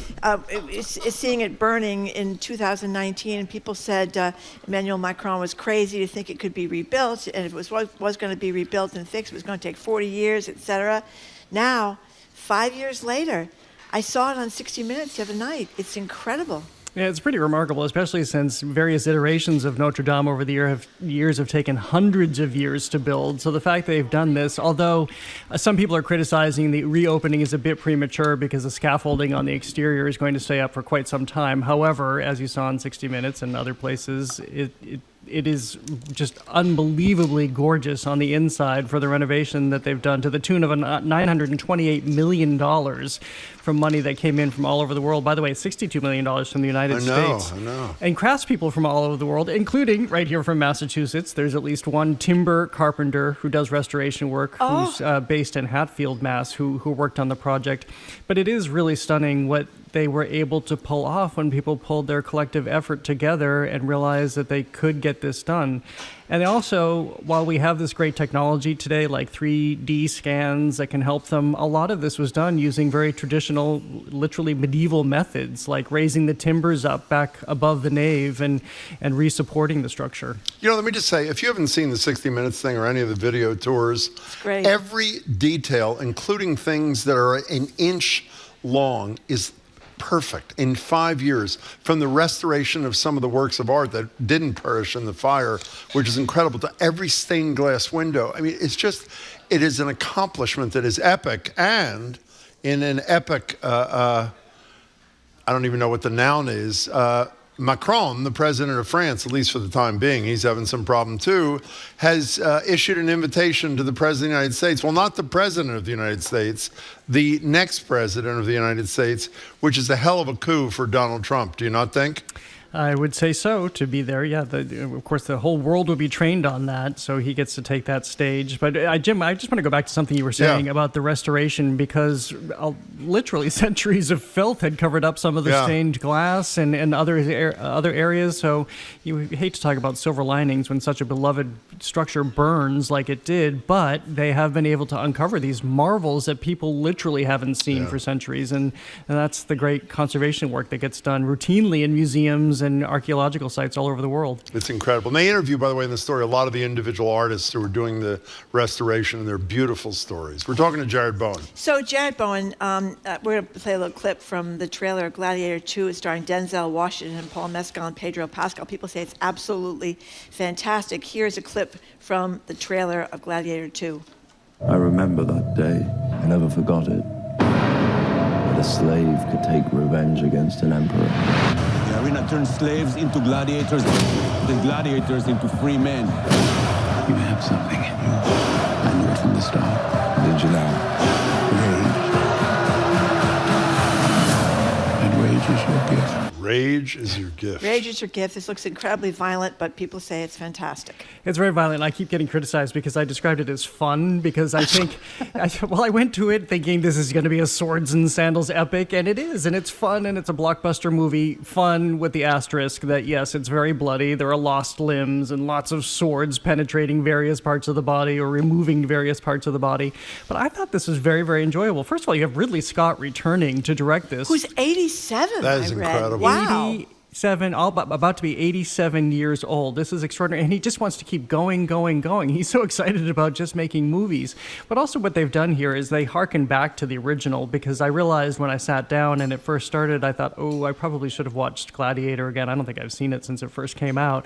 But they do enough to reacquaint you with the story, which is, of course, Russell Crowe's Maximus, Roman general, is slaughtered in the Colosseum, and this little boy sees that happen. Well, what's the link to the little boy? Maybe his son, secretive father. Lucius, played by Paul Mescal, has been spirited away to northern Africa, and when his region is invaded and he's hauled over to Rome to be a gladiator under the ownership of Denzel Washington, who is an arms dealer clawing his way to the top as somebody who is a former prisoner of war, he wants to avenge Maximus's death. And so this is how this all unfolds. And then you have Derek Jacobi and you have Connie Nielsen returning. They were both from, Derek Jacobi rather, from the original film. And I thought it did what it was supposed to be. Some of the things they do in the Colosseum are just outright hilarious in terms of the competitions. I'll just say there are sharks. Sharks? So it's fun. How bloody is this thing? It's pretty bloody. Okay, Yeah. well, Marjorie won't be seeing No, it. I won't be seeing it. No, I can't take But it. it's fake blood. That's how I just look at it. Oh, that's very nice. Okay, tell us about The Order. And, well, maybe you should tell us about it, then we'll play the clip. Okay, so The Order, this is interesting timing. In fact, the filmmaking, his team has talked about this too, because this takes us into a series of violent robberies in the Pacific Northwest. And Jude Law plays an FBI agent who is on the track of what he comes to believe are white nationalists holed up in the woods in the Pacific Northwest between Washington and Idaho. Well, this is based on a true story, and the white nationalist leader, Bob Matthews, who did lead this entire white supremacist unit, militia, robbers. But what this FBI agent did, Jude Law's character is based on a group of investigators. They realized that these bank robberies were probably happening so that they could build up this group's war chest, and that is indeed what happened. Other facts that people might still remember, they also gunned down a Jewish radio host in Denver in the 1980s, Alan Berg. And so this is a story that's told here. Well, I say the filmmakers are talking about it because they started working on this in 2020, and we look at the rise of white nationalism today, and suddenly they see their movie coming out at a time where we're even more attuned to that happening in the United States. Yeah, well, here's the clip from the trailer of The Order, which debuts in theaters on Friday. You know those pamphlets you saw? It's not all. This was in June. A bomb went off at a synagogue in Boise. That's just the beginning. Beginning of what? This book holds our birthright. It tells the story of a group of white separatists raging a race war against the United States government. Yeah, it's pretty prescient. Well, in the book they're talking about is the Turner Diaries, which is a real book, of course. And as we know, it's been traced from everything from the Oklahoma City bombing all the way up to the insurrection on January 6th. So it's a very gripping story, and you see a really strong performance from Jude Law. And also Nicholas Hoult, who often does comedy, although he did The Menu, which is a little more intense. He's almost unrecognizable for just the evil charisma that he bears in playing Bob Matthews. So it's a pretty gripping story that comes out on Friday. He'd be unrecognizable to me because I never heard of him. But what has he done that I might have seen or whatever? Did you see the Hulu series about Catherine the Great? No. He plays her somewhat dim husband in that series. He's been in a lot of things. He was in the movie The Menu with Ray Fiennes. I'm surprised you didn't see that, being the foodie that you are. I am, That's and right. I missed that. You missed that, I Jim. missed that. Okay, we have one more movie. You've really been doing the movie thing this week, have you not? Well, because this is the time of year when all the big Oscar contenders, because that will likely be one for Jude Law and maybe Nicholas Hoult, and all the Oscar contenders are coming out right now. Okay, so talk about Queer. Yeah, so I just saw this last night because this also comes out on Friday. This is been getting so much conversation since all the film festivals last spring because it's all about Daniel Craig and his very intense sex scenes. But this is a really, really strong, really compelling, very well-told film. Luca Guadagnino, who did Call Me By Your Name and Challengers earlier this year, is the director. And this is based on William Burroughs' semi-autobiographical novel. Exactly. So this is about a man coming out of war, World War II. He's in Mexico City in the 1950s, very dapper, although walking around with his pistol holstered. And he is queer, and so he is looking for love and or romance, and he comes across this young man played by Drew Starkey from the show Outer Banks. I think this is going to be a career-making performance from him. And he plays Eugene Allerton, and he brings this great mystery to him. Is he gay? Is he not gay? Does he want to engage in this affair with Daniel Craig? And as brazen and as cocky and confident as Daniel Craig's character is, we also see that he's a man uncomfortable in his skin. Yeah. But we do see this consummated, and then we see these adventures they have basically down into Central America and then to Ecuador because Daniel Craig's character wants to go on this hallucinogenic trip. And that's where the filmmaking gets really, really crazy and wild, but also just frame by frame, it's so entrancing. And just in case people don't know, Daniel Craig, of course, played James Bond in so many of the James Bond movies, so it's a career changer for him. But here's a clip from Queer, starring, as we said, Daniel Craig. The wise old queen taught me that I had a duty to live, to conquer hate with knowledge and sincerity and love. The difficulty is to convince someone else he is really part of you. So tell us about the intense sex scenes. Yeah, so I was watching with a mindful. I wouldn't say they're more overt than heterosexual sex scenes, but there's a lot that's happening. But I don't think it's completely explicit. It's caused a lot of uproar. I think in places like Turkey have said that they're going to ban the film, which only brings more attention to it. And of course, to see a straight actor doing gay sex scenes, that got a lot of attention from Daniel Craig. Fortunately, I haven't seen anybody use the word brave. I hate when they do that when actors are doing performances like that, because it's real life. But I don't think it is eye-dropping. It's rated R for a reason, but it's not rated NC-17 for a reason. So before we leave, Brokeback Mountain, which was sort of like a breakthrough. How was that rated? I don't know, but I think that was a huge movie. Didn't it win a bunch of Academy Awards? And that was about, obviously, two gay guys, the cowboys that hung out together. Heath Ledger, who's unfortunately no longer with us, and Jake Gyllenhaal. Because they couldn't quit each other. They couldn't quit each other, but that was a great movie, and it was a very sexy movie. And this is super sexy too, especially the just the filmmaking language that Luca Guadagnino has. Everybody is cast in this gorgeous light. All the sets are great. Mexico City I correct myself, the novel came out in the 1950s. It's set in the 1940s. Mexico City of the 1940s is gorgeous. It's really, really fun. By the way, Jason Schwartzman and Leslie Manville, two actors we often see in films, they are so great in this. What's it? Which it's not based on Naked Lunch, or is it based on Naked Lunch? Which Burroughs thing is it based on? Do we know? It's the same novella, Queer. It's Queer. Yeah, okay, but I think okay. Luca Guadagnino saw Naked Lunch, and that kind of informed him as a filmmaker going forward. So you see that come to play. They also have a clever use of Nirvana in this, because late in life, William Burroughs collaborated and had conversations with Kurt Cobain. I didn't know that. Yeah. By the way, for those who don't know Burroughs, with Kerouac and Allen Ginsberg, yes. the leaders, founders of the Beat Generation, obviously, some of the great writers of all time. We're talking to Jared Bowen, who, by the way, I have to compliment you, just like many authors on the show who have their book rest on their left shoulder on the bookcase behind you. Do you notice, if you're watching on streaming, yes. the Culture Show is beautifully placed right above Jared's left shoulder? Oh, did that happen? It's amazing, isn't it? Do you notice what's right over your left shoulder, Jim? That would be Boston Public Radio. When we're on YouTube. I just see Ton behind Jim's shoulder. Ton? I thought you were going to compliment me because I'm wearing my waffle knit sweater today. Oh, yeah, I bought a lot yesterday. Sweater. They were on sale for Black Very Friday. nice. You look very fine in it. So, Jared, I think we've attempted a few times to discuss this joint O'Keefe and Henry Moore exhibit, and we're finally going to get to it. Tell us about it. This is a really, really interesting show, and we talk a lot about the shows are done for this reason, the artists are having this message or that message, but this is a show that you can largely come away from and think, I just saw really beautiful things, and I saw really beautiful things talking to other beautiful things.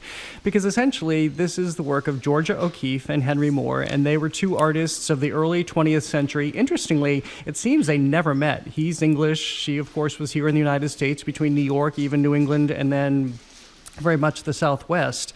But when you look at their pieces, whether it's her paintings or his sculpture, you see there are so many similarities, because both of them were inspired by nature, both of them were inspired by forms, both of them were looking at simplistic forms and how that can kind of influence our life if we're to go out and look at a leaf and then come in and create something or find something in our own lives that has simple geometry. And so you walk through gallery after gallery and you find how they did this, and as I say, it's just beautiful and it's inspiring. And then another great element of this is that they have brought elements of both of their studios and recreated them within the exhibition. Love that. And the funny thing is it is, well, maybe what my studio would look like versus Jim's studio, because Jim's studio might be filled with a lot of stuff like your desk right now, and my studio would not be filled with a lot of stuff, and that's exactly O'Keeffe and Moore. He had all of this inspiration all around him. There was stuff everywhere, and O'Keeffe was very, very meticulous about everything and where it was placed. Can we talk about that for a second? The example I always pick is before the museum closed, which was a great loss in Washington, when you walked into the lobby and you took a left, the first thing you'd see was Tim Russert's desk exactly as it looked on the day he died, arguably the greatest interviewer, I think, of our lifetimes. Isn't it thrilling? I assume you feel the same way. When you see an artist who you admire and you see exactly where they sat, what they looked at. Doesn't that really do it to you? And it continues, because I don't think I could ever look at another painting of hers without thinking of how she surrounded herself. And when you see how neat her representation is, you realize that's such an extension of her. Of course, Henry Moore's were too, but then you also see that he liked to live in chaos, so maybe something sublime and simple came out of that chaos. When is that? It's at the MFA, it'll win. Through January 20th. And I should mention it's curated by Erica Hirschler and Courtney Harris. You know, before you go, you were mentioning it's Oscar nomination time, whatever the hell it is, end of the year. Do you have a couple of films who the New York Times has their critics' top 10 of the year, most of which I'm embarrassed to say I hadn't even heard of. Do you have a film or two that really did it for you this year? Well, it gets harder and harder because they're coming out all over the place, streaming and in theaters. But there are a few already, I think. I think Daniel Craig definitely for Queer. Really? And I think Luca Guadagnino stands a good chance of director for that. One we haven't talked about, I can't really talk about because it's not near the release date yet. But I saw the film The Brutalist, so we'll talk about that going further down the road. Whose is that? Who's in that? That is Adrian Brody. Who is about in Boston that. City Hall. And it's about a brutalist architect. Exactly. Yeah. And he is extraordinary in that. So I think that's going to do really, really well. And I think the performances in Wicked, both lead performances, stand a very good chance of getting Best Actress nominations. Did we talk to you about that? I think, did we talk about Wicked? I think we did. I don't remember. We did. Jamie you said, give us 30 seconds because everybody's seeing it. It is really, really, really fun. It is, I think it's really well done. It's slightly bloated because everybody, I think, knows by now it's only part one of the musical, and the movie is 2 hours and 45 minutes, which I think is longer than the entire musical. But it doesn't feel too long, and it's so much fun, and the performances are great, and they have a terrific cast. For kids and grown-ups. For kids, definitely. The whole family can go. Whole family can go. I actually have one more thing before you go. Marjorie and I are going to see Six tonight. You've seen it, have you not? I saw it when it premiered here at the American Repertory Theater. And? That is a lot of fun, and you'll love it because it's only about 80-something minutes. I know. We know, no intermission, too. Hey, Jared, we're going to come back at the end of the show and tell us what we're doing tonight because we're out of time. So goodbye and hello soon. Thank you, Jared. See you, Jared Bowen. We have been speaking with Jared Bowen, who is Executive Arts Editor for GBH News and host of The Culture Show, which airs daily at 2 o'clock on GBH 89.7, and it's at the library here on Fridays. The gang all comes down here and broadcasts from here. Up next, our text segment of the day. How are you reckoning with the broken clock that's right twice a day type of policies that could come in the second Trump administration? We'll read your text next. You're listening to Boston Public Radio 89.7 GBH, streaming at youtube.com/GBH News and broadcasting from the Boston Public Library.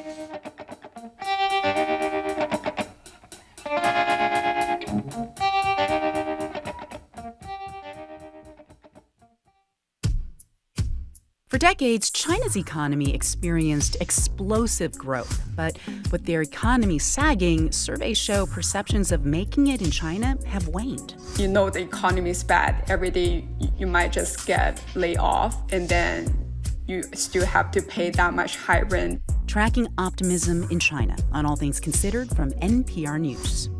Today at 4, here on GBH News 89.7.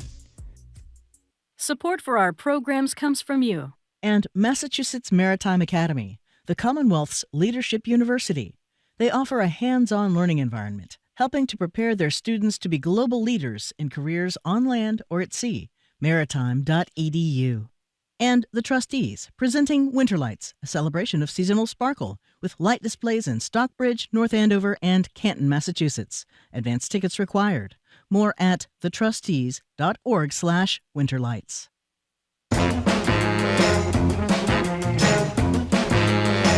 Welcome back to Boston Public Radio. Marjorie Egan and Jim Browdy. We're live at the library and streaming at youtube.com/GBH News. Rhode Island Senator Sheldon Whitehouse will Zoom in tomorrow and next Wednesday at the library. In person, Mayor Wu will join us for an hour of Ask the Mayor. So Elon Musk and Vivek Ramaswamy, the head of that DOGE, that government efficiency thing, they say they want to get rid of the twice annual clock changes, which, is my decades-long crusade, though they're couching it as part of their effort to make the government more efficient.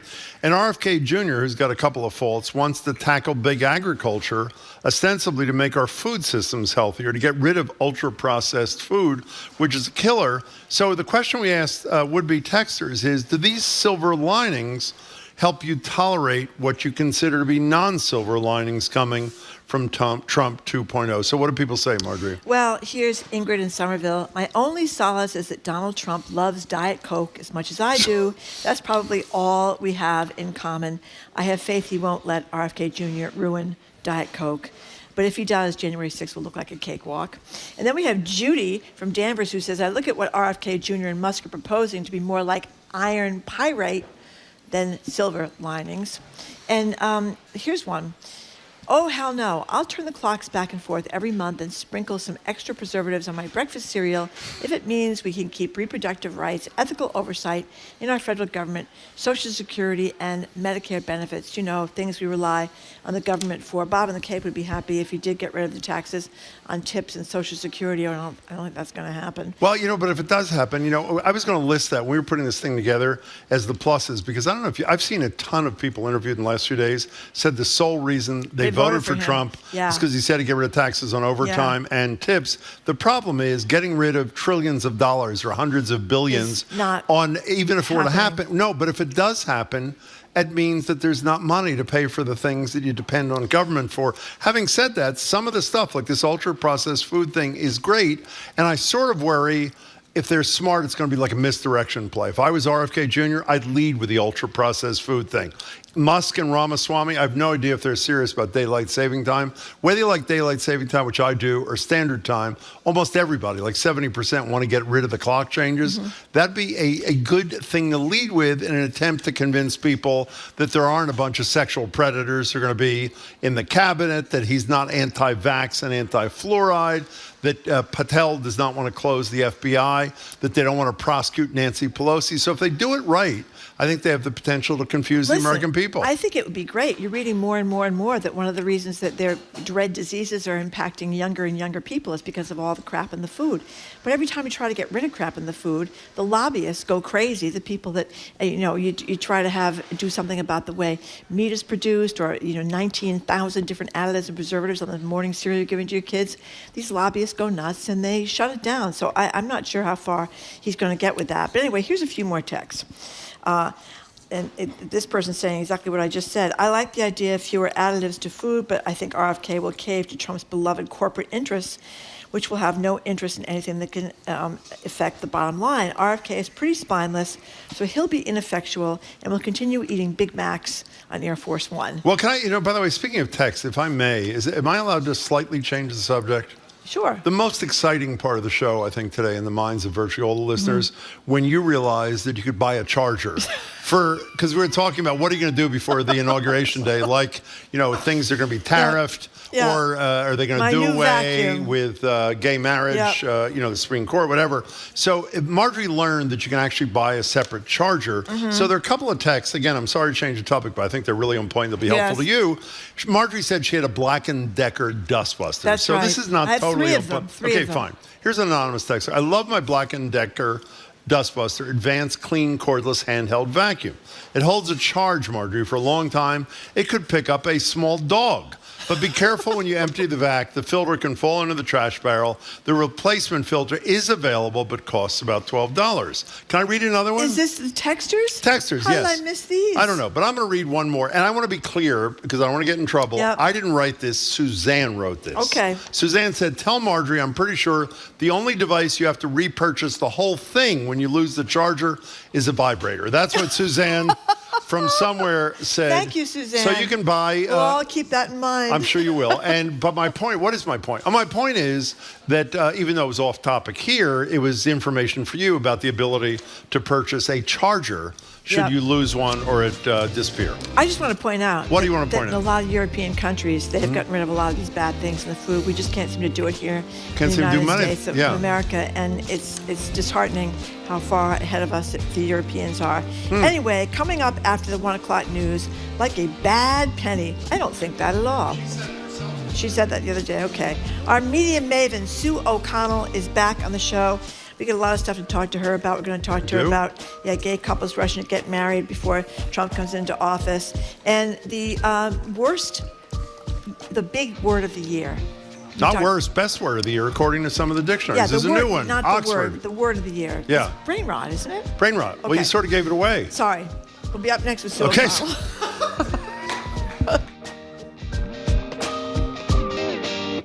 GBH is committed to lifelong learning, and the Beacon Circle shares that commitment with gifts of $2,400 or more. It's one big way to help keep our community informed and connected. Learn more at gbh.org/Beacon Circle. Support for GBH comes from you and Barrett Tree Service East. Their team of arborists and plant healthcare professionals provides sustainable management for the care of trees, plants, and lawns in the communities where they live and serve. Learn more at barretttreeeast.com. And the law firm of Davis Malm. Their family attorneys are committed to your family matters. Learn more at davismalm.com. That's DAVISMALM.com. Davis Malm. Lean, agile, strategic. Trusted. Local. News. You're listening to 89.7 WGBH, HD1 Boston, online at gbhnews.org. GBH News with NPR. What matters to you. Radio 89.7 GBH, live from the Boston Public Library. Live from NPR News in Washington, I'm Lakshmi Singh. In the most serious challenge to South Korea's democracy since the 1980s, President Yoon Suk-yeol declared martial law, accusing the opposition of anti-state activities. Lawmakers and protesters quickly pushed back at the National Assembly building in the middle of the night. And Parliament unanimously voted to lift the martial law, as the BBC's Jake Kwan reports. A lot of people here were watching the vote happening in the Parliament live on their YouTube. And as soon as the motion was passed, you heard a loud cheer among the crowd. We actually heard the stories of a lawmaker who had to hop over this 1.5 meter fence to get into the Assembly Hall to participate in the vote. But now the question is, will the president back down? Because this is a huge gamble for him. The BBC's Jake Kwan reporting. A wintry weather system from Canada is on its way to parts of the United States already socked with snow. The Alberta Clipper could bring snow to several states from Michigan to Maine starting tomorrow. Here's NPR's Kristen Wright. The heaviest snow is expected to fall around the Great Lakes. Traverse City, Michigan, Erie, Pennsylvania, and western New York could get an additional several inches to a foot in the coming days from the Clipper, followed by more lake effect snow. A storm already dumped snow measured in feet on the same region this week, triggering holiday travel disruptions and vehicle pileups. Forecaster David Roth says snow squalls and wind could be a problem next. Because all that snow is going to blow around, and depending how high the wind gets, you can end up with a ground blizzard condition, meaning it's not from snow that's falling, it's from snow that's on the ground. It's colder than normal in the Ohio Valley, Mid-Atlantic, and Southeast, where it could drop below freezing in Florida. Kristen Wright, NPR News. The legally embattled music executive Sean Diddy Combs was hit with another civil lawsuit late last week, this time by a woman who claims he dangled her over a 17-story high balcony. NPR's Sydney Madden has more. Fashion designer Brianna Bongolan claims that Combs sexually assaulted and threatened to kill her while she was at the apartment of the mogul's ex-girlfriend, Cassie Ventura. According to the complaint, Combs had threatened Bongolan in the past, but in September 2016, he barged into the apartment, groped Bongolan's breast, attempted to throw her off the balcony, and then slammed her onto the patio furniture. Bongolan is seeking $10 million in damages. To date, more than 24 people have filed civil lawsuits against Combs, alleging sexual misconduct. Combs, who is currently in jail awaiting trial on federal sex trafficking charges, says he firmly denies these serious allegations via his legal representatives. Sydney Madden, NPR News. From Washington, this is NPR News. Good afternoon. With the latest from the GBH Newsroom, I'm Henry Santoro. The Worcester community is honoring 6 firefighters who lost their lives in the city's massive warehouse fire 25 years ago. It was December 3rd, 1999, that the Worcester 6, Thomas Spencer, Timothy Jackson, James Lyons, Paul Brotherton, Jeremiah Lucy, and Joseph McKirk died in a fire at the Worcester Cold Storage and Warehouse Building. Retired Worcester Fire Captain Bob Mansfield says he'll always remember that tragedy. Everything we did that night went from bad to worse to horrible to a disaster, and we couldn't stop it. A memorial at the site of the fire is scheduled for 6 o'clock this evening. Retired firefighters have also set up an exhibit honoring their fallen colleagues that's on display at Worcester's Union Station. Dean Tran, the Massachusetts Republican who ran for Congress, is calling for an unconditional pardon from President-elect Donald Trump, one day after President Biden signed a pardon for his son Hunter. Earlier this year, Tran was convicted of pandemic assistance fraud and making false statements on federal tax returns. He was convicted by a federal jury of 20 counts of wire fraud and 3 counts of failed filing false tax returns. He's due in court tomorrow for his sentencing hearing. Bruins host the Red Wings at the Garden tonight. In the forecast, mostly cloudy today and tomorrow, high in the upper 30s and low 40s, cloudy and upper 20s overnight. And then it looks like we got some rain heading our way on Thursday. It might be wet mixed with snow. This is GBH News. Support for NPR comes from NPR stations. Other contributors include Progressive Insurance, where drivers can compare direct rates using Progressive's rate comparison tool. Customers can see options and rates side by side. More at progressive.com or 1-800-PROGRESSIVE.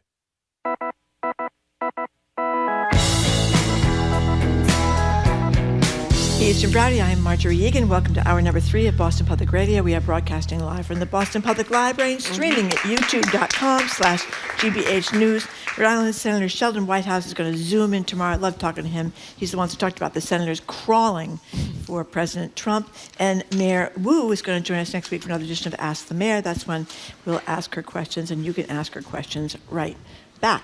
Hello, Jim. Before I introduce Sue, I just want to say, comment on a story that Henry told about some Republican in Massachusetts saying, in light of the fact that Joe Biden pardoned his son, Joe Biden should now pardon Donald Trump for the felonies he's convicted for. But as far as I know, the felonies he was convicted for are state convictions in New York. Yes, that's right. right. And a president has no power to pardon you for non-federal convictions. So what the hell is the guy talking about? Maybe he was on vacation when they had that class at the legislature. In any case, we're joined now, I don't think he's a legislator, whoever he is. We're joined now by a local woman who can't seem to stay away from us. She was here yesterday, she's back today. That'd be media maven Sue O'Connell. She is co-publisher of Bay Windows and the South End News, co-host with Corey Smith of NBC 10's Boston's At Issue, Sunday at 11:30, following Meet the Press. Good day, Sue. I missed you, Jim. Good day. Yes, good day to you, Marjorie, too. good day. You guys were great. I heard a lot of the show. You guys sounded great. So we talked a lot about this with our listeners, really, about things that they were doing ahead of Trump taking over the... I'm sorry. What? I misheard the story. This is according to the Herald. This former state senator who is federally convicted of fraud, he wants to be pardoned. I thought he wanted Donald Trump to be pardoned. I thought the story was he could be pardoned. His name is Dean Tran. He's in Massachusetts. Everyone. All he did was convicted of pandemic assistance fraud and making false statements on his tax returns. Other than that, no big deal. Go ahead. No big deal. No big deal. So we were talking to listeners about what they were doing ahead of Trump's inauguration, and they were saying things like they were getting passports and they were going to buy EV cars, and many gay couples called and said that they were going to rush to get married because they are fearful about what could happen under a Trump administration. Mary Bonato, a famed person who represented same-sex couples in Obergefell, that legalized same-sex marriage, she's not very worried about it, and she's pretty knowledgeable, but what do you think? Well, I think that it's this balance between what could happen and what's likely to happen. Yeah. It's unlikely that on January 21st, same-sex marriage will be, Donald Trump's going to sign an executive order unraveling it, and that means that everyone who was going to get married couldn't get married. So the idea that you have to rush to get something done on that front, I would agree, obviously, with Mary Bonato, who knows a lot more than me. There's not this rush to do it. On the other hand, as many of your callers were expressing, for the whole bunch of issues, the concern that people have, which is based in some legitimate fear and legitimate likelihood, is causing a lot of stress that we really shouldn't have to do when it comes to our constitutional rights. I've been advising people, some folks I work with who are engaged in same-sex couples and planning to get married next year, that if you have any concerns, you might not necessarily, and you have the funds, you have the revenue to do it, you might not need to run out and elope, but you could put in place power of attorney. You could put in place a will. You could put in place a living will. And for those who are adopting or are adopting their the child who was born of the biological other parent, which I know happens in state to state, take actions to make that adoption happen more quicker, or legalize them in other frameworks that are available to you, just to reduce the stress. But that is not to say, under any circumstances here, that we should not be concerned that same-sex marriage could be rolled back at some point during the Trump administration, knowing what we know about what the Supreme Court, and especially Thomas and Alito have said, and that it is built on the Roe v. Wade idea of privacy, and that's what allowed them to roll back Roe v. Wade. So it's a concern. It's not a fire. You know, I always like to say at home to my family, we don't need to panic. We only need to plan. So I think it's a let's plan, let's not panic. Well, one last thing about this is we got a text from a person who said she had a gay son and she thought we were fear-mongering and scaring people. I think you said it well, not to panic, but clearly these things are in the target of the Alitos, the Thomases, and others. And, you know, even if it doesn't happen, the thing that is amazing to me is how little humans in position of leadership care about scaring people who are other human beings, whether they're migrants, whether they're people involved in a same-sex relationship. And so even if you tell them, well, here are the facts, and it's unlikely, it doesn't matter. If you're scared, you're scared in an environment where there's so much antipathy directed at people who are not like the people in power. So regardless, I think would you say panic? Don't panic, plan. Plan, don't panic, plan. And remember, Project 2025 has rolling back rights for LGBTQ people in their plan. And that is, you know, employment protections and other things. And where marriage, as we have learned, you automatically get a bunch of rights when you get married and a bunch of protections. So I can understand the concern to go to marriage to make sure you're able to protect yourself about other things. Like if your job can fire you because you're LGBTQ, it would be great if you're married so you can get on your spouse's insurance. I mean, there's a lot of concerns around that, but I've also said call a lawyer, you know, talk to someone and make a plan. By the way, and for those who just heard Sue, who are partial to Trump, and said, Sue, come on, Trump has already tried to distance himself from Project 2025. Well, he did when he was running, and now that he's president, he appointed the guy who wrote the whole project, the whole piece, coordinated it to a major position in his administration. Of course, he didn't know him a week ago, and apparently knows him well now. We're talking to Sue O'Connell. There's another thing, that America First document, which kind of flew under the radar, which is in many ways worse. They hired the head of that, too, as far as I know. So, Okay, so this kid went to school in Middleborough, a middle school, with a T-shirt that said, there are only two genders, got in trouble, refused to take the T-shirt off. Now 18 state attorney generals, mostly Republicans, are supporting this child. Yeah, so, you know, he's saying that, and the AGs are saying that it violates his First Amendment rights to free speech. Obviously, the school is the government in many ways. The school is saying that it was harmful, that it was demeaning to other students. The message of the T-shirt was demeaning and caused, again, fear with his classmates. I had Zoe help me look this up. In 1978, October 1978, I went to see Steve Martin at the Heinz Auditorium on Boylston Street. Oh, that must have been great. It was great. And I got a arrow. Remember, he had the arrow that went through his head, so I got an arrow. Love those. I wore that to school the next day, and Mr. Millerick, the vice president, told me that I had to take the arrow out of my head. Oh. And I said, it's my First Amendment right to do this. And then he took me to his office and explained how I was disrupting the school day, and that if I could take it to the Supreme Court if I wanted, or I could take the arrow out of my head. How old were you when you did this? I was a junior, I think. Good for a junior. you. Good for you. Well, then I gave up, and I took the arrow That's out of my okay. head. The effort was So my point admirable. here, of course, is if the arrow in my head was disruptive, I think the fact wearing a T-shirt that says there are only two genders could be more disruptive to the school day. So while I certainly understand the parameters and expansions of First Amendment rights for students in public schools, there are absolutely requirements that are able to be implemented onto their free speech. No right has unfettered ability to do whatever they want, but I don't know what's going to happen with this. If it moves forward with the Supreme Court, it's unclear what side they would take. And by the way, I assume you agree, because I agree with what you just said. On the way to school, the kid can wear it if he chooses. And the minute he leaves school, he wants to put it back on.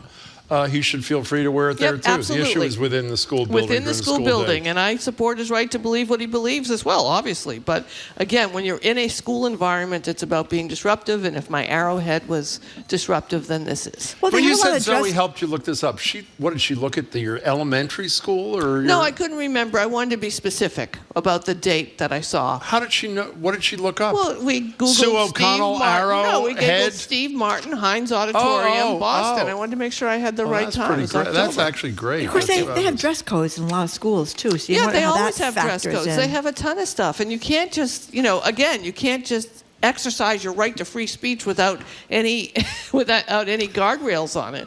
By the way, Jamie raises a really interesting point. Do you want to mention that to Sue? Yeah. Sue fills in one day, and suddenly she's asking the staff to research stuff for her. Jesus, says Jamie. It's good to have a staff. Let's talk to you about that after the show. You can send me an invoice. Thank you. So I read this story from the Washington Post about people looking for jobs, and it was so disheartening. This one person talked about applying for 4,500 jobs since June of 2023. That's a big one. Mm-hmm. But a lot of people in the story talking about applying for hundreds of jobs, and they get dissed, or sometimes totally ignored, and God, that's pretty scary, even though the unemployment rate is pretty low. Yeah, I mean, I have a funny reaction to this, which I think that the large number of jobs that you can apply for now is because of email, automation, and websites, right? I mean, you can literally sit down and within an hour apply for 100 jobs. And in the olden days, we'd have to go type our resume, and we'd have to go, put it on carbon copy, and then we'd have to look in the newspaper, and then we'd have to go mail it or fax it. So the sheer number of jobs that people are applying for, I think, is a little bit distracting. I think that it just means, and plus people are willing to live in more places, which is also something that is fairly new to this century. So the number of jobs that they're applying to, I think, is just a reaction of the ability to do it. They are also trying to get attention for themselves. Now, you might remember some people who have worn sandwich boards out in front of places, and when the websites were easy, when anyone could build a website, suddenly people were building their own websites and directing people there. So I think that part of this is just using the tools that you have. You can apply to hundreds of jobs at once. You want to get people's attention.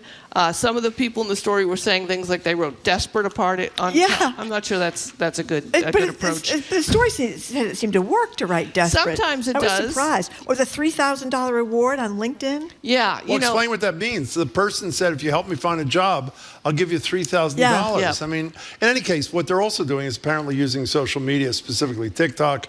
And here are a couple of people who I guess the argument goes are desperate enough to sort of air their struggles about landing a job in public. And here are a couple.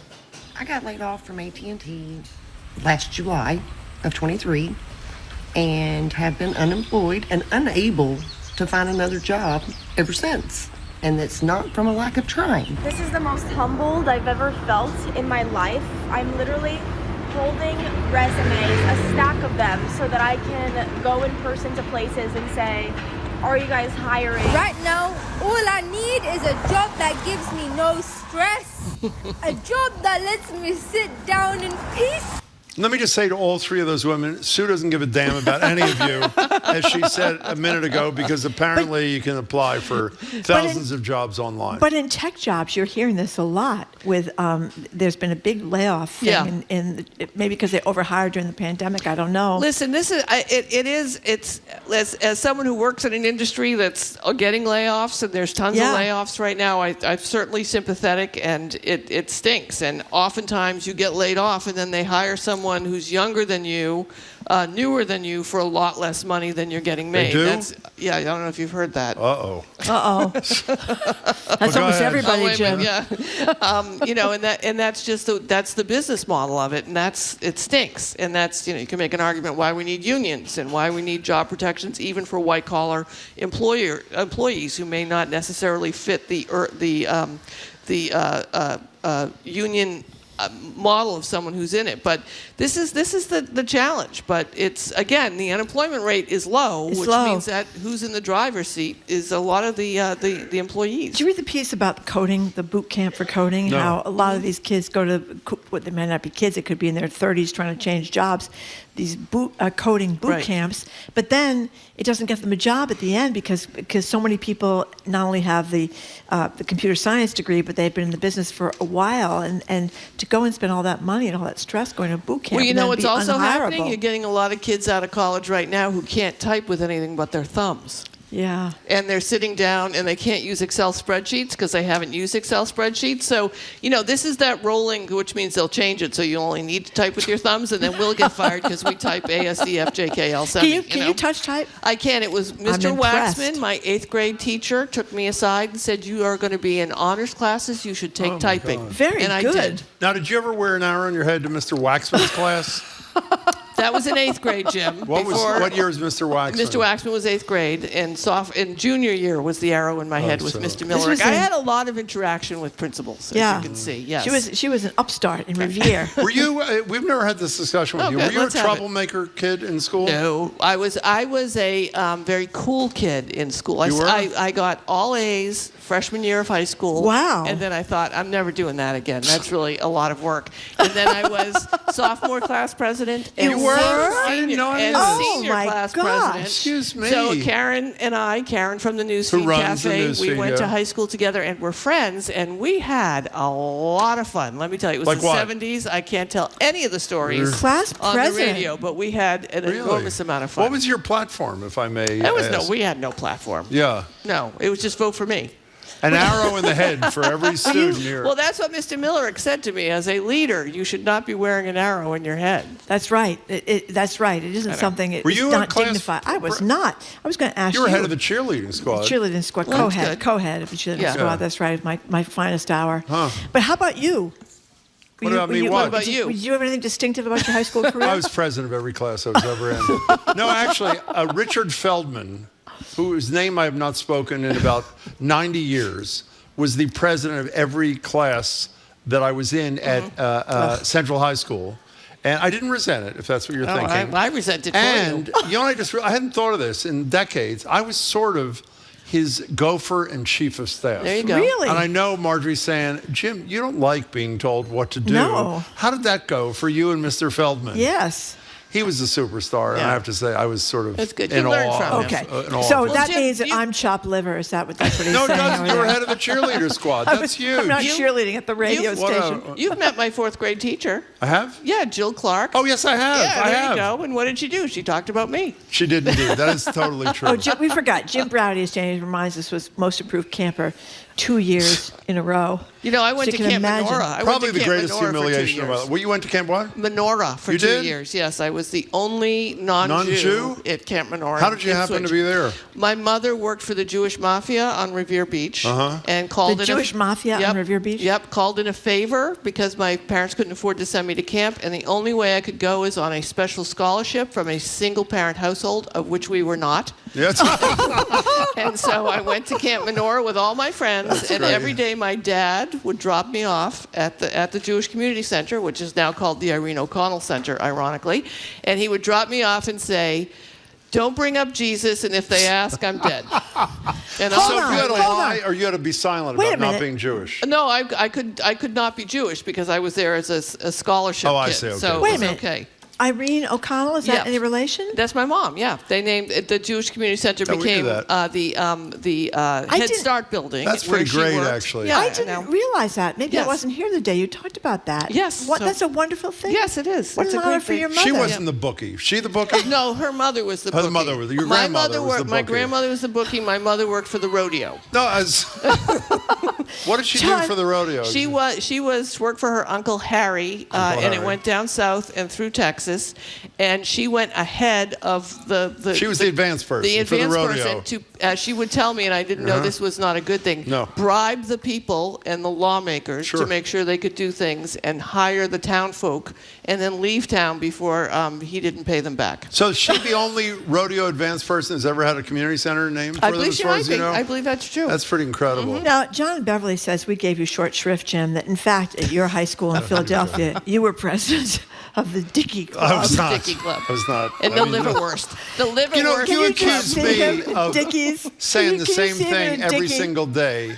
Is there a day you can go by without you mentioning damn Dickie? I think there's nothing better than some good Dickie Okay, talk. fine. Okay, speaking of Dickie talk. Okay, here we they go. have banned porn for underage kids in Texas, which I assume most people would say on its face is a good thing. Yes. Is it? No. Why?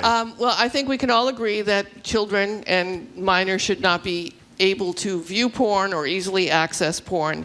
However, what Texas is requiring these porn sites to do, like, I won't even list them, but is require a lot of steps that they have to take in order to do it, and some of the things that citizens may not want to do. So, for example, if you are a 40-year-old adult and you want to access a porn site online, you know, everybody now pops up, are you 18? You hit the button.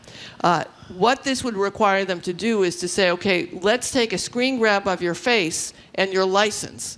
And we're going to match it and make sure it's you, and then you can get to the site. Well, that might be great if you were in a nightclub or something, but what are they doing with the image? And do you really want to show your license to visit a free porn site? No, you don't. You don't want to do that. And so there's a battle in Texas just about the freedom of expression and the right to porn is legal. You know, much of it is. I know there's exploitation and crime that happens on some of these sites, and the right to privacy while trying to protect minors. This is the whole fight that the internet is having in general. Well, there's also a First Amendment issue, I think, for people over 18.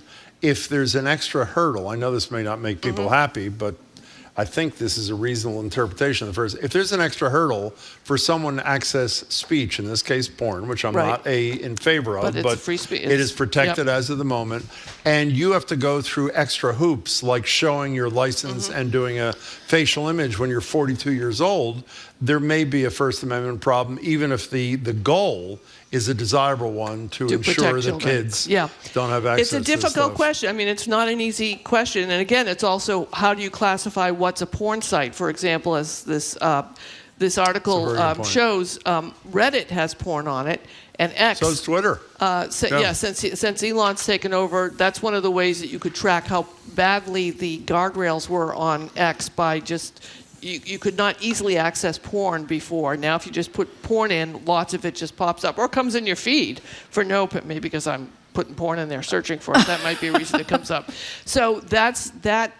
They don't have to go through that law. They don't have to go through this rule because they don't have a percentage of their site that matches what Texas is saying and others are saying. So, and again, this is a huge issue for the entire internet, all the websites. How do you protect children while protecting free speech and not giving up information? Again, I know this horse is out of the barn, but do you want any company to have your license and your face grab, even if they say they're not going to keep it? No. Okay, one last question for you. What percentage, I know this is hypothetical. Yes. What percentage of the Texas legislature who voted for this law were looking at porn when they voted for it? 99.9%. I would say that's probably fairly accurate. Definitely the porn sites. I gave it away before when I mentioned that the Oxford University Press Word of the Year is brain rot. Brain rot. Oh, here we go again. What's that guy's name again? Juan? Julien Michel. That's the guy. He pronounces I love him. every word. I don't understand how it's done. But brain rot, and we remember, if you were here the other day, I don't think you were, the Macquarie Dictionary, which no one ever heard of. I talked about and that. shitification I said is the 3 word. times You're only instead supposed to of say 2. it once, that's right. Oh. And the other, That's a good word, Merriam-Webster, demure. First of all, brain rot is 2 words. Yes. And that's apparently not an obstacle. And not a new word, apparently, What does it either. mean? It means when you just sit there and look at, Here's what it is. The supposed deterioration of a person's mental or intellectual state, especially viewed as a result of overconsumption of material, now particularly online content, considered to be trivial or unchallenging. So when you're just sitting there doing the death scroll of looking and the doom scroll on your phone, your brain starts to rot. This is basically what they said would happen to us when TV was introduced. Remember? And it did. And finally we got Okay, so there. here's a quiz for you. Yes, Sue I'm ready. O'Connell, who knows as much trivia as anybody I know. Where is the first place where the expression brain rot, thank you, apparently appeared for the first time? Where would that be? I believe, was it Walden? Whoa. Thorough, as Jared calls him. Thoreau, as normal people call him.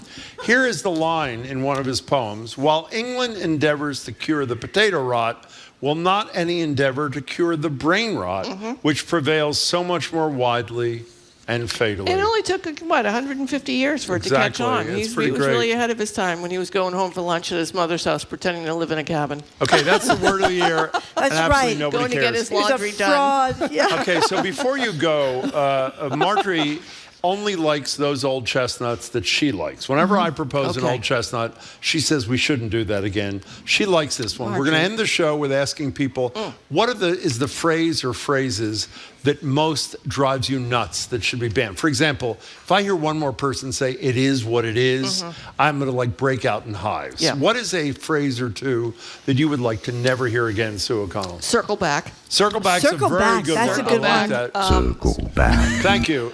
Wait a second. Now, how does that happen as fast as she says this? I don't even know. Listen, Jamie's amazing. Circle back. Yeah. Let's see. Is there another one that really drives me crazy? Say anyone, because I want to hear Juan or whatever his name is. Hold on. Let me just think. I want to come up with a good one. Julian, I mean. It is what it is also annoying, although I use that all the time myself. Yeah. Okay. I'm thinking about emails because that's where they really get used a lot. What is one? When they say something like putting this to the top of your list, or what do they say? I don't know. No one's ever said that, so that's fine. That's really a very helpful so I just contribution. have one. I have one. You have one. That was it. Well, can we say one more so Julianne can do it? Dickie. Dickie, thank you. Okay, this is really hopeless. Do you have anything more you want to say before you get the hell out of here? I got nothing. Don't you think someday the spirit of the, cooperating with the listeners that Jim should come to work on a Dickie? By the way, there's no way that you did not wear. We're not going to do a Dickie thing. Listen, of course I wore a Dickie. I wore a Dickie. I don't know who in the 50s, 60s, or 70s did not wear a Dickie. Exactly. Well, apparently Marjorie. Did you never wear a Dickie? I may have. I don't recall. Yeah. Maybe I blocked it out. No, I had a page boy haircut that my mother put masking tape over my bangs to cut, and I wore a Dickie. And it's a thing, Marjorie. I don't know why you're making fun of Jim. Oh, I'm sorry. Okay, well, that's nice to see you. Good to see you too. Okay. That would be Sue O'Connell. Thank you very much, Sue Thanks for having O'Connell. me. Thank you. We have been for speaking being with had. Sue O'Connell, co-publisher of Bay Windows in the South End She News, is. co-host of At Issue. Every It's Sundays going well. right after It's we actually meet very the good. press. NBC 10 Boston's At Issue. That's right, 11:30 For now. Thank you very much, Sue O'Connell. Very smooth, Marjorie. That was really smooth. I was caught unawares there You for were? a second. Yes. How were you caught unawares? Caught unawares. Is That's that a good phrase one. nobody likes? Okay, up next, we're open the lines for a nice moldy BPR chestnut. The Oxford Dictionary is out with its word of the year, brain rot. And our brains are rotted just enough to spend the next 20 minutes talking about words we would rather see eliminated from our vernacular. That is next on Boston Public Radio 89.7 GBH, live from the Boston Public Library and streaming at youtube.com/GBH News.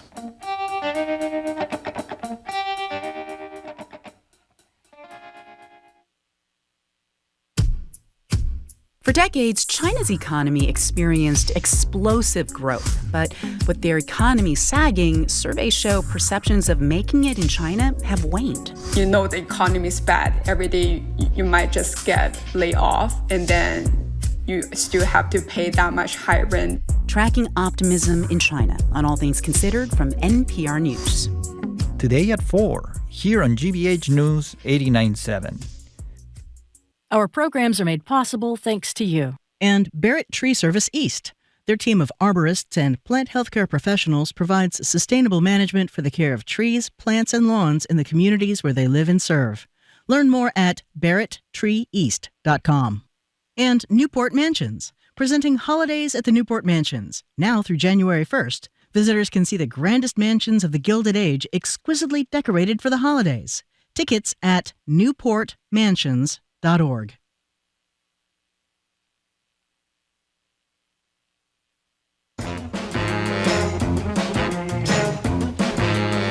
Welcome back to Boston Public Radio. Mark Regan and Jim Browdy. We're live at the library, streaming at youtube.com/GBH News. Rhode Island United States Senator Sheldon Whitehouse zooms in tomorrow. Mayor Wu is here in person next Wednesday for an hour for Ask the Mayor.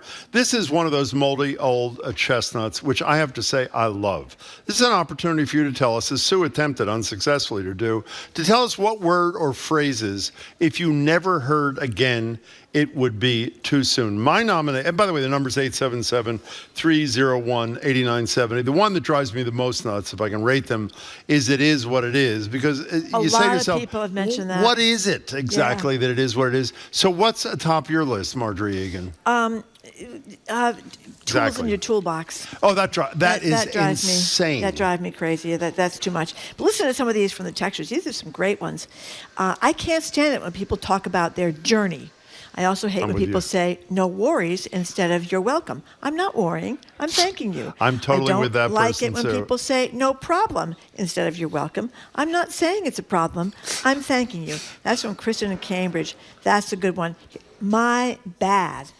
Hate that, says Stephanie from Malden. That being said, that's another one. Having said that, that's another one. Agree to disagree. Susan in Metro West hates that. Oh, self-care. Whatever happened to I take care of myself? Most annoying word, everyday Americans.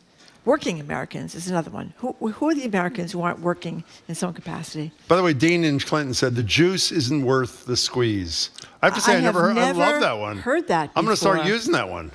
The juice isn't worth the squeeze in most cases. So 877-301-8970. You know what I also hate? Euphemisms. One of my least favorite euphemisms, downsize. You know what downsize means? Oh, you're fired is what it means. There's just a whole story about the things in the workplace, the modern workplace.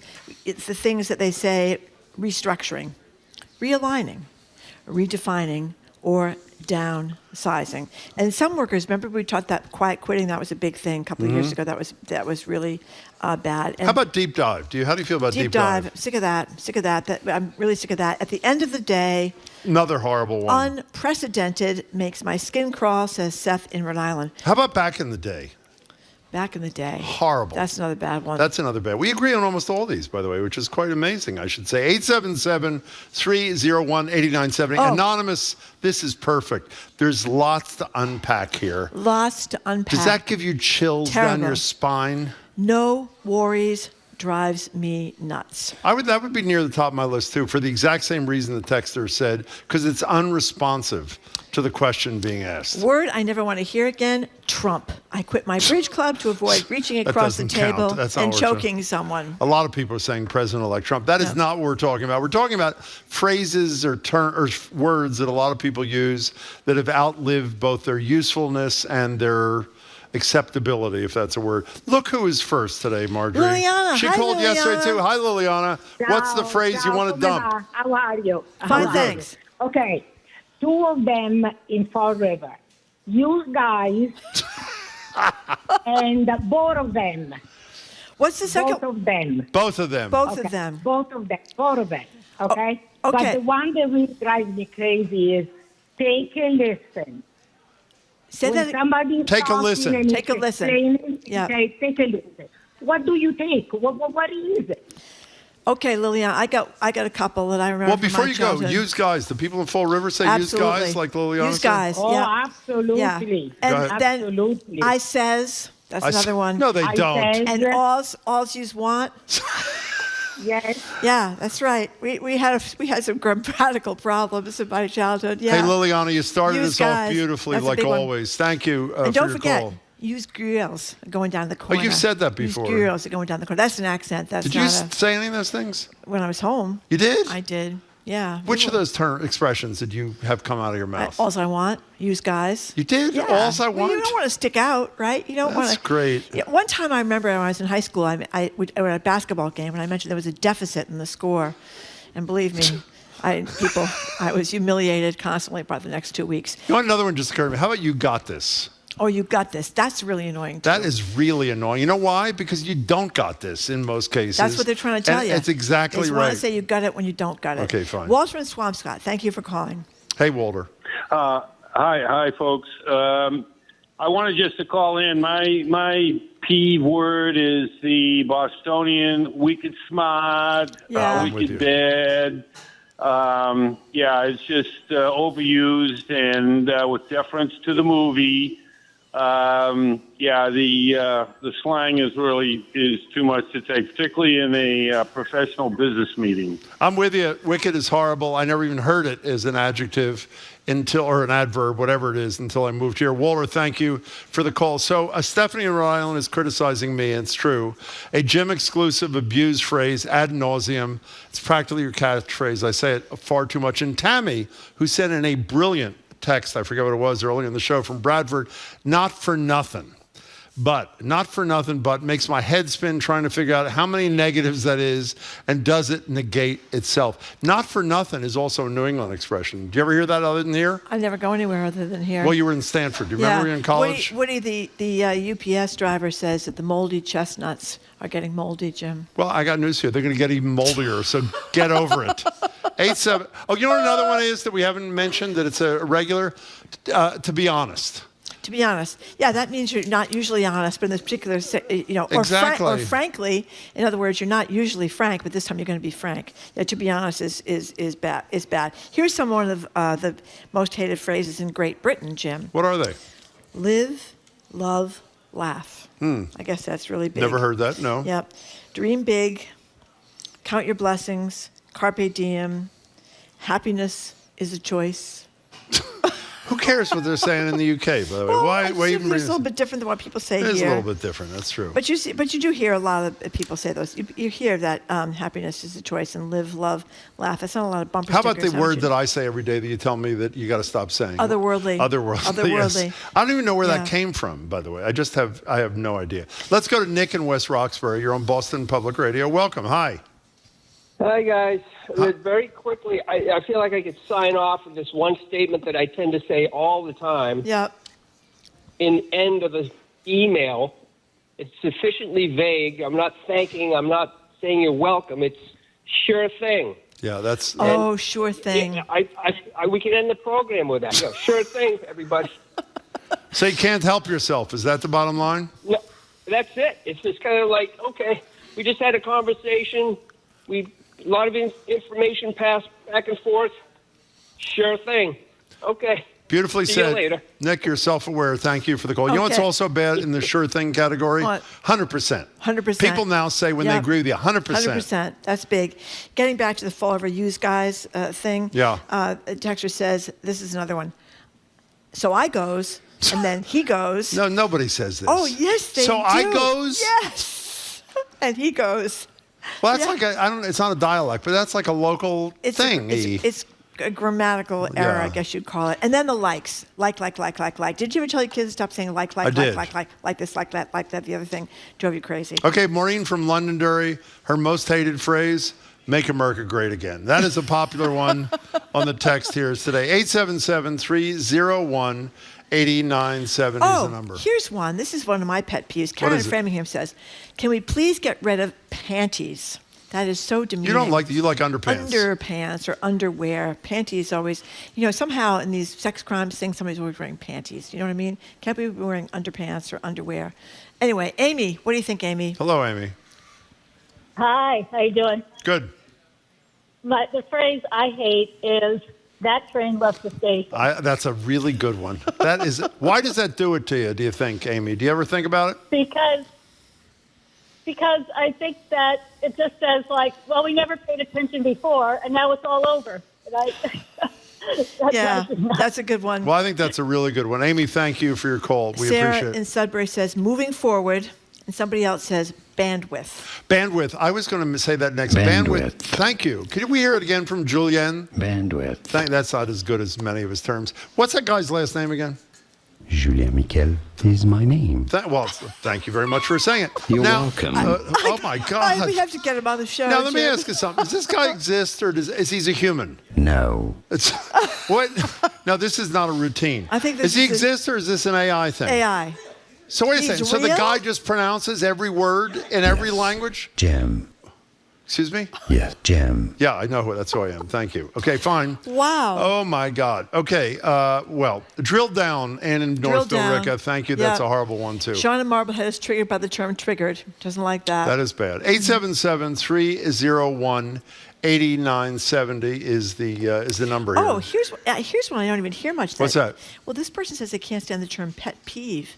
I don't hear that Oh, much. I use that term, and I don't even like it. You I do? Use, oh, yeah. Okay. But what is another thing? Oh, you just say something that really bothers me. Iconic is one that Iconic is bad. overused. That's big. It's really big, yeah. Irregardless. But irregardless, not a word. It's not a word. Neither is I goes and she goes, he goes, and use How guys. did you never tell me this? You were a grammarian sort of lunatic. Jim, didn't you ever want to fit in your adolescent No, how come years? you never told me about these? Didn't it drive you nuts when you were growing up? How come you were No. correcting all your little friends there? Because I wanted to fit in with my little did? friends, and I was humiliated for 2 weeks when I mentioned the deficit in the score, and I never get over it. It's one of those things, in your life. So when you know what I mean, went Jim? to Stanford, did you say to your classmates, I goes to the cafeteria now? Oh, I said Did you say that? I said it when I was at home. You did? Yes, I did. And when you returned home, you went to When I Stanford. returned home, that's right. And you spoke properly. You returned when to Fall I'm River. over the town lines I right goes. away. I goes and she goes and use girls. Mark from Rhode Island. What do you think, Mark? Hello, Mark. I have a very unique Oh, my God. There you go. Explain that, please, Mark. Wait. Let me go on. I'm not going to lie, but the long and short of it is, back in the day, supposedly, I'm good. Supposedly. No worries. Pivot. Well, Hey, not, Mark, not for nothing. The cake was moist, so I grabbed her in the blank. Okay, It let's is what leave. it is. I take it to the next level. I'm in line for getting a ticket for the library. I'm hungry for some fixins. I'm breaking bread, digging into the fixins, but not staining my dickie. I think you get like an A plus Mark, at least for that. That was great. By the way, he is right. Pivot is one of the most overused terms. And what did you say? Oh, this drives Marjorie and me nuts. Using a word like very. Yeah. Or before the word unique. Something is either unique or it's or not. it is not unique. Yeah. That was brilliant, Mark. Thank you very much for the call. Listen to this. Wheelhouse. This sounds ridiculous. That's a very good point. What is a wheelhouse? It's in my wheelhouse. I say that all the time, too. I know you do. What does it mean, Jim? It means you have something in it. Yeah, but why is it wheelhouse? Because that's where the wheel is. It's the house. That's where you put the wheel. It's a house. And the wheel With a house. big- What else No, would you call a house with a wheel in it? The wheel is outside the house. That's right. You ever heard the expression charger house? Well, charger house is where you put the chargers when you find them, which have been lost for the Okay. Dustbusters Oh, Supreme or whatever it okay. is. Here's another one. Living the dream. Now, that's a horrible one. Yeah.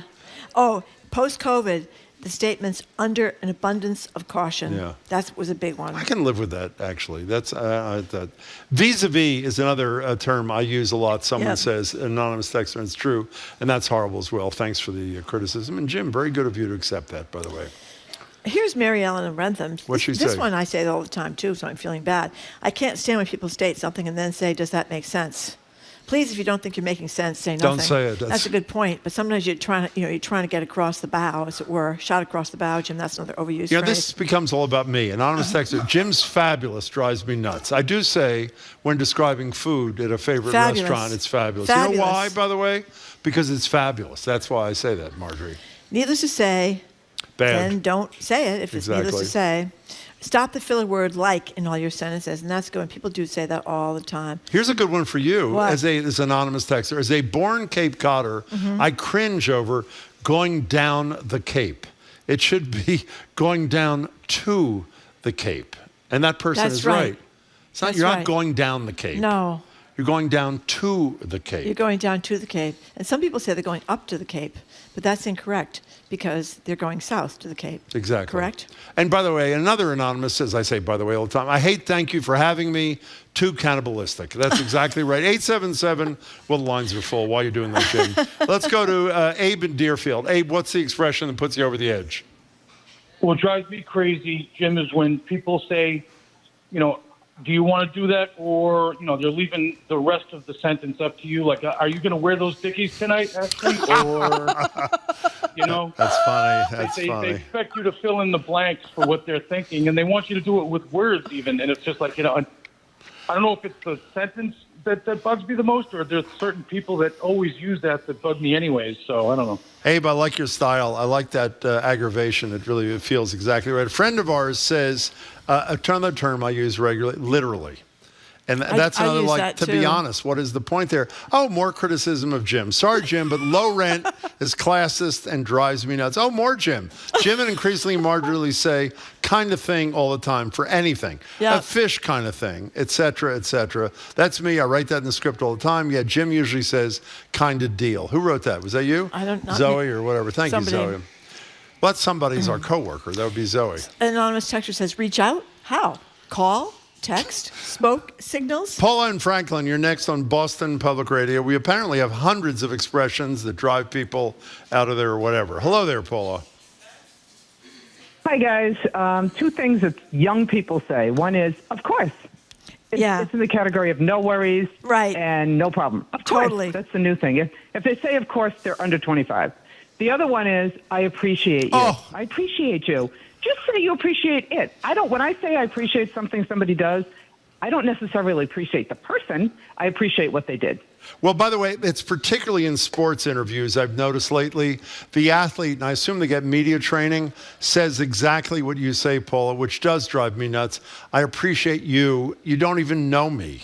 You're right. You appreciate it. You appreciate the interview. That was excellent, Paula. Thank you for calling. We appreciate it. By the way, Vivian in Mattapan says, phrase I'm tired of hearing. That's a great question. Started during COVID. I think it's a filler. It's exactly right, Vivian, when the person has no idea how to answer. Whenever an interviewee says... Wait a minute. I love that. Because I think, it was a great question. Thank you. No, Thank but you. Vivian is totally right. The only time you ever hear that, you generally hear it when it's not a great question. Oh, but you hear, thanks, not Jim. you, one. I don't mean you. Okay. It's exactly when the person doesn't know what the answer is. By saying that's They a great stall. question, that's a stalling tactic. You say thank you very much, during which time they collect their thoughts. Here's a really good one. What's that? Stakeholders. That's bad. You brought all the stakeholders stakeholders together. There they are. They're holding their stakes out in the yard. It's a weird one. How about this one? Anonymous, I hope this email finds you well. Oh, that's a good one, too. Oh, my God. That's a good one, too. Okay. And somebody else said he's a rescue. They think that's sanctimonious because you find that a lot now when you ask someone what kind of a dog it is. They'll tell you it's a rescue. Which you didn't ask, by the way. Well, no, they you mean what ask kind of breed or yes. people are not saying is it a rescue or not. No, they're saying what kind of It's dog a self-righteous. it is. But now that I have my daughter's rescue, then I can sanctimoniously say, well, she's a rescue. Do you say that? I do. Okay, fine. Vivian in Mattapan has the second one. This is a really good one. For all intents and purposes. And the reason it's horrible, beyond how horrible it is, 98% of the population thinks it's for all intensive purposes. That's right. Which is how they say it. So those are excellent, by the way. These are really excellent. Let's go to Providence where Dave is on the phone. We have a few more minutes here. Welcome to the show. Hi.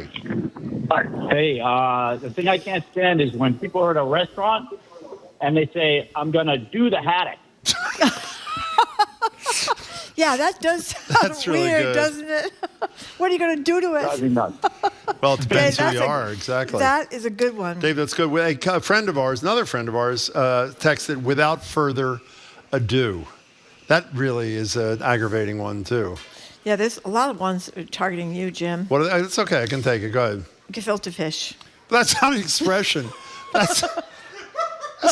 What does that mean? You talk about gefilte fish. I never too talk much. about gefilte fish. It's one of the grossest things I've ever seen. I occasionally, maybe during Passover, I talk about gefilte. You know what gefilte fish is? It comes in a purple container. No, that's not what it is. It's That's glass. what it comes in a glass container. No, it's ground up pike into like a ball, and then it's often served in gelatin. Yeah, in gelatin. But that's not my a phrase. God. That's not something to criticize me Well, for. I'm just telling you what the texter said. Okay. They don't want you to talk about gefilte fish They don't anymore. like it when I say lox and bagel either? Or regifting, or a-hole, or Dickies.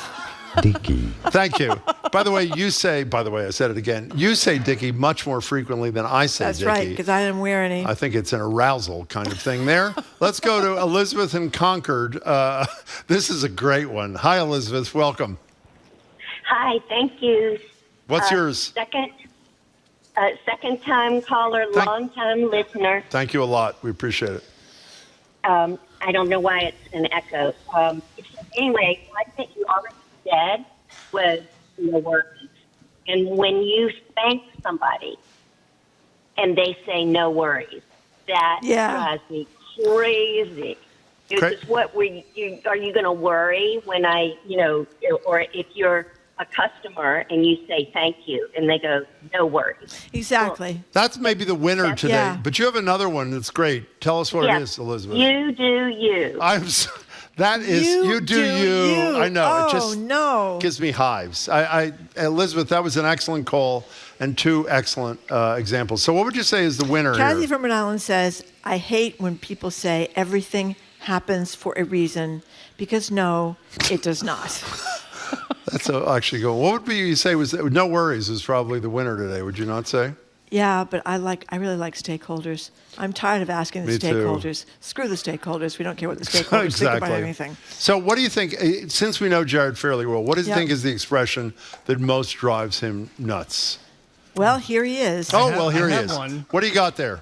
Other than first-time caller, long time. No, that would be mean if I said that. What do you got? It would. I can't believe it hasn't come up yet. Journey. No, we did. We said it early on. You missed it. You're on a journey. I know. What kind of journey? I don't know. Exactly. It's a little new agey. What else you got? There's another one that's taking hold and holding space. Holding space. Yeah. That's a really good one. That's a good one. A lot of people say that. Jim says that. I've never said it. I don't know what that even means. I've never said it my whole life. Not once. Not on the air. Not anywhere. Okay. We will hold space for you to contemplate this after, Jim. Yes, that's Beth right. from Framingham says, our good friend, who shall remain unnamed, makes fun of me all the time. Beth says, I can't handle it when Jim said, is it or is it? That is the question. Okay, fine. It encompasses every all one of the these world. is critical of me. That wasn't the discussion. That wasn't the topic. He does say holding space. Oh, here's another one I say all the time. We're not supposed to talk about Woody Allen, and then he spends the next 5 minutes talking about Woody Allen. You know something? That is also true. Yeah, I just say really quickly, even though we're not supposed to watch his movies anymore, we rewatched Hannah and her Sisters. Well, I used to watch it every Thanksgiving. It is just a riot. I mean, I know he's done terrible things, and I shouldn't watch his movies, but boy, is that Why don't you great. watch Manhattan? Then you can watch a real world Woody Allen. I'm not watching that one. I'm not watching that one. Okay, you just shut up now because Jared has something to say. He does? Yes. He just said something. We're coming up on the show. Oh, that's right. I'm sorry. We have Christina Tosi, who has a new book called Bake Club, based on her Bake Club. She is the founder of Milk Bar, so we will get lots of deliriously delicious desserts we'll be talking about. Keith Lockhart is here to preview the Boston Pops spring season's holiday season. And what is spring season, by the way? I wasn't aware. I skipped ahead to spring for just a second. Oh, I'm sorry. Okay, yeah. He's talking about spring season. We're going to hold some space for me in a moment. I hope so. Yeah. What else? Errors. And then we're going to be talking about the night lights at New England Botanic Garden, which is one of the biggest, most extensive light displays, holiday light displays out in Worcester. Oh my goodness! But anywhere around in New England. What do you mean? Oh my goodness! It's because it's very. I love those lights, but Worcester's you a ever long seen way. those lights? No, I haven't. So how do you love them? I'm holding space on my journey just in to case. Worcester to see them. Okay, is that all you have to say, or there's more here? No, first time, long time. That's Thank it. you.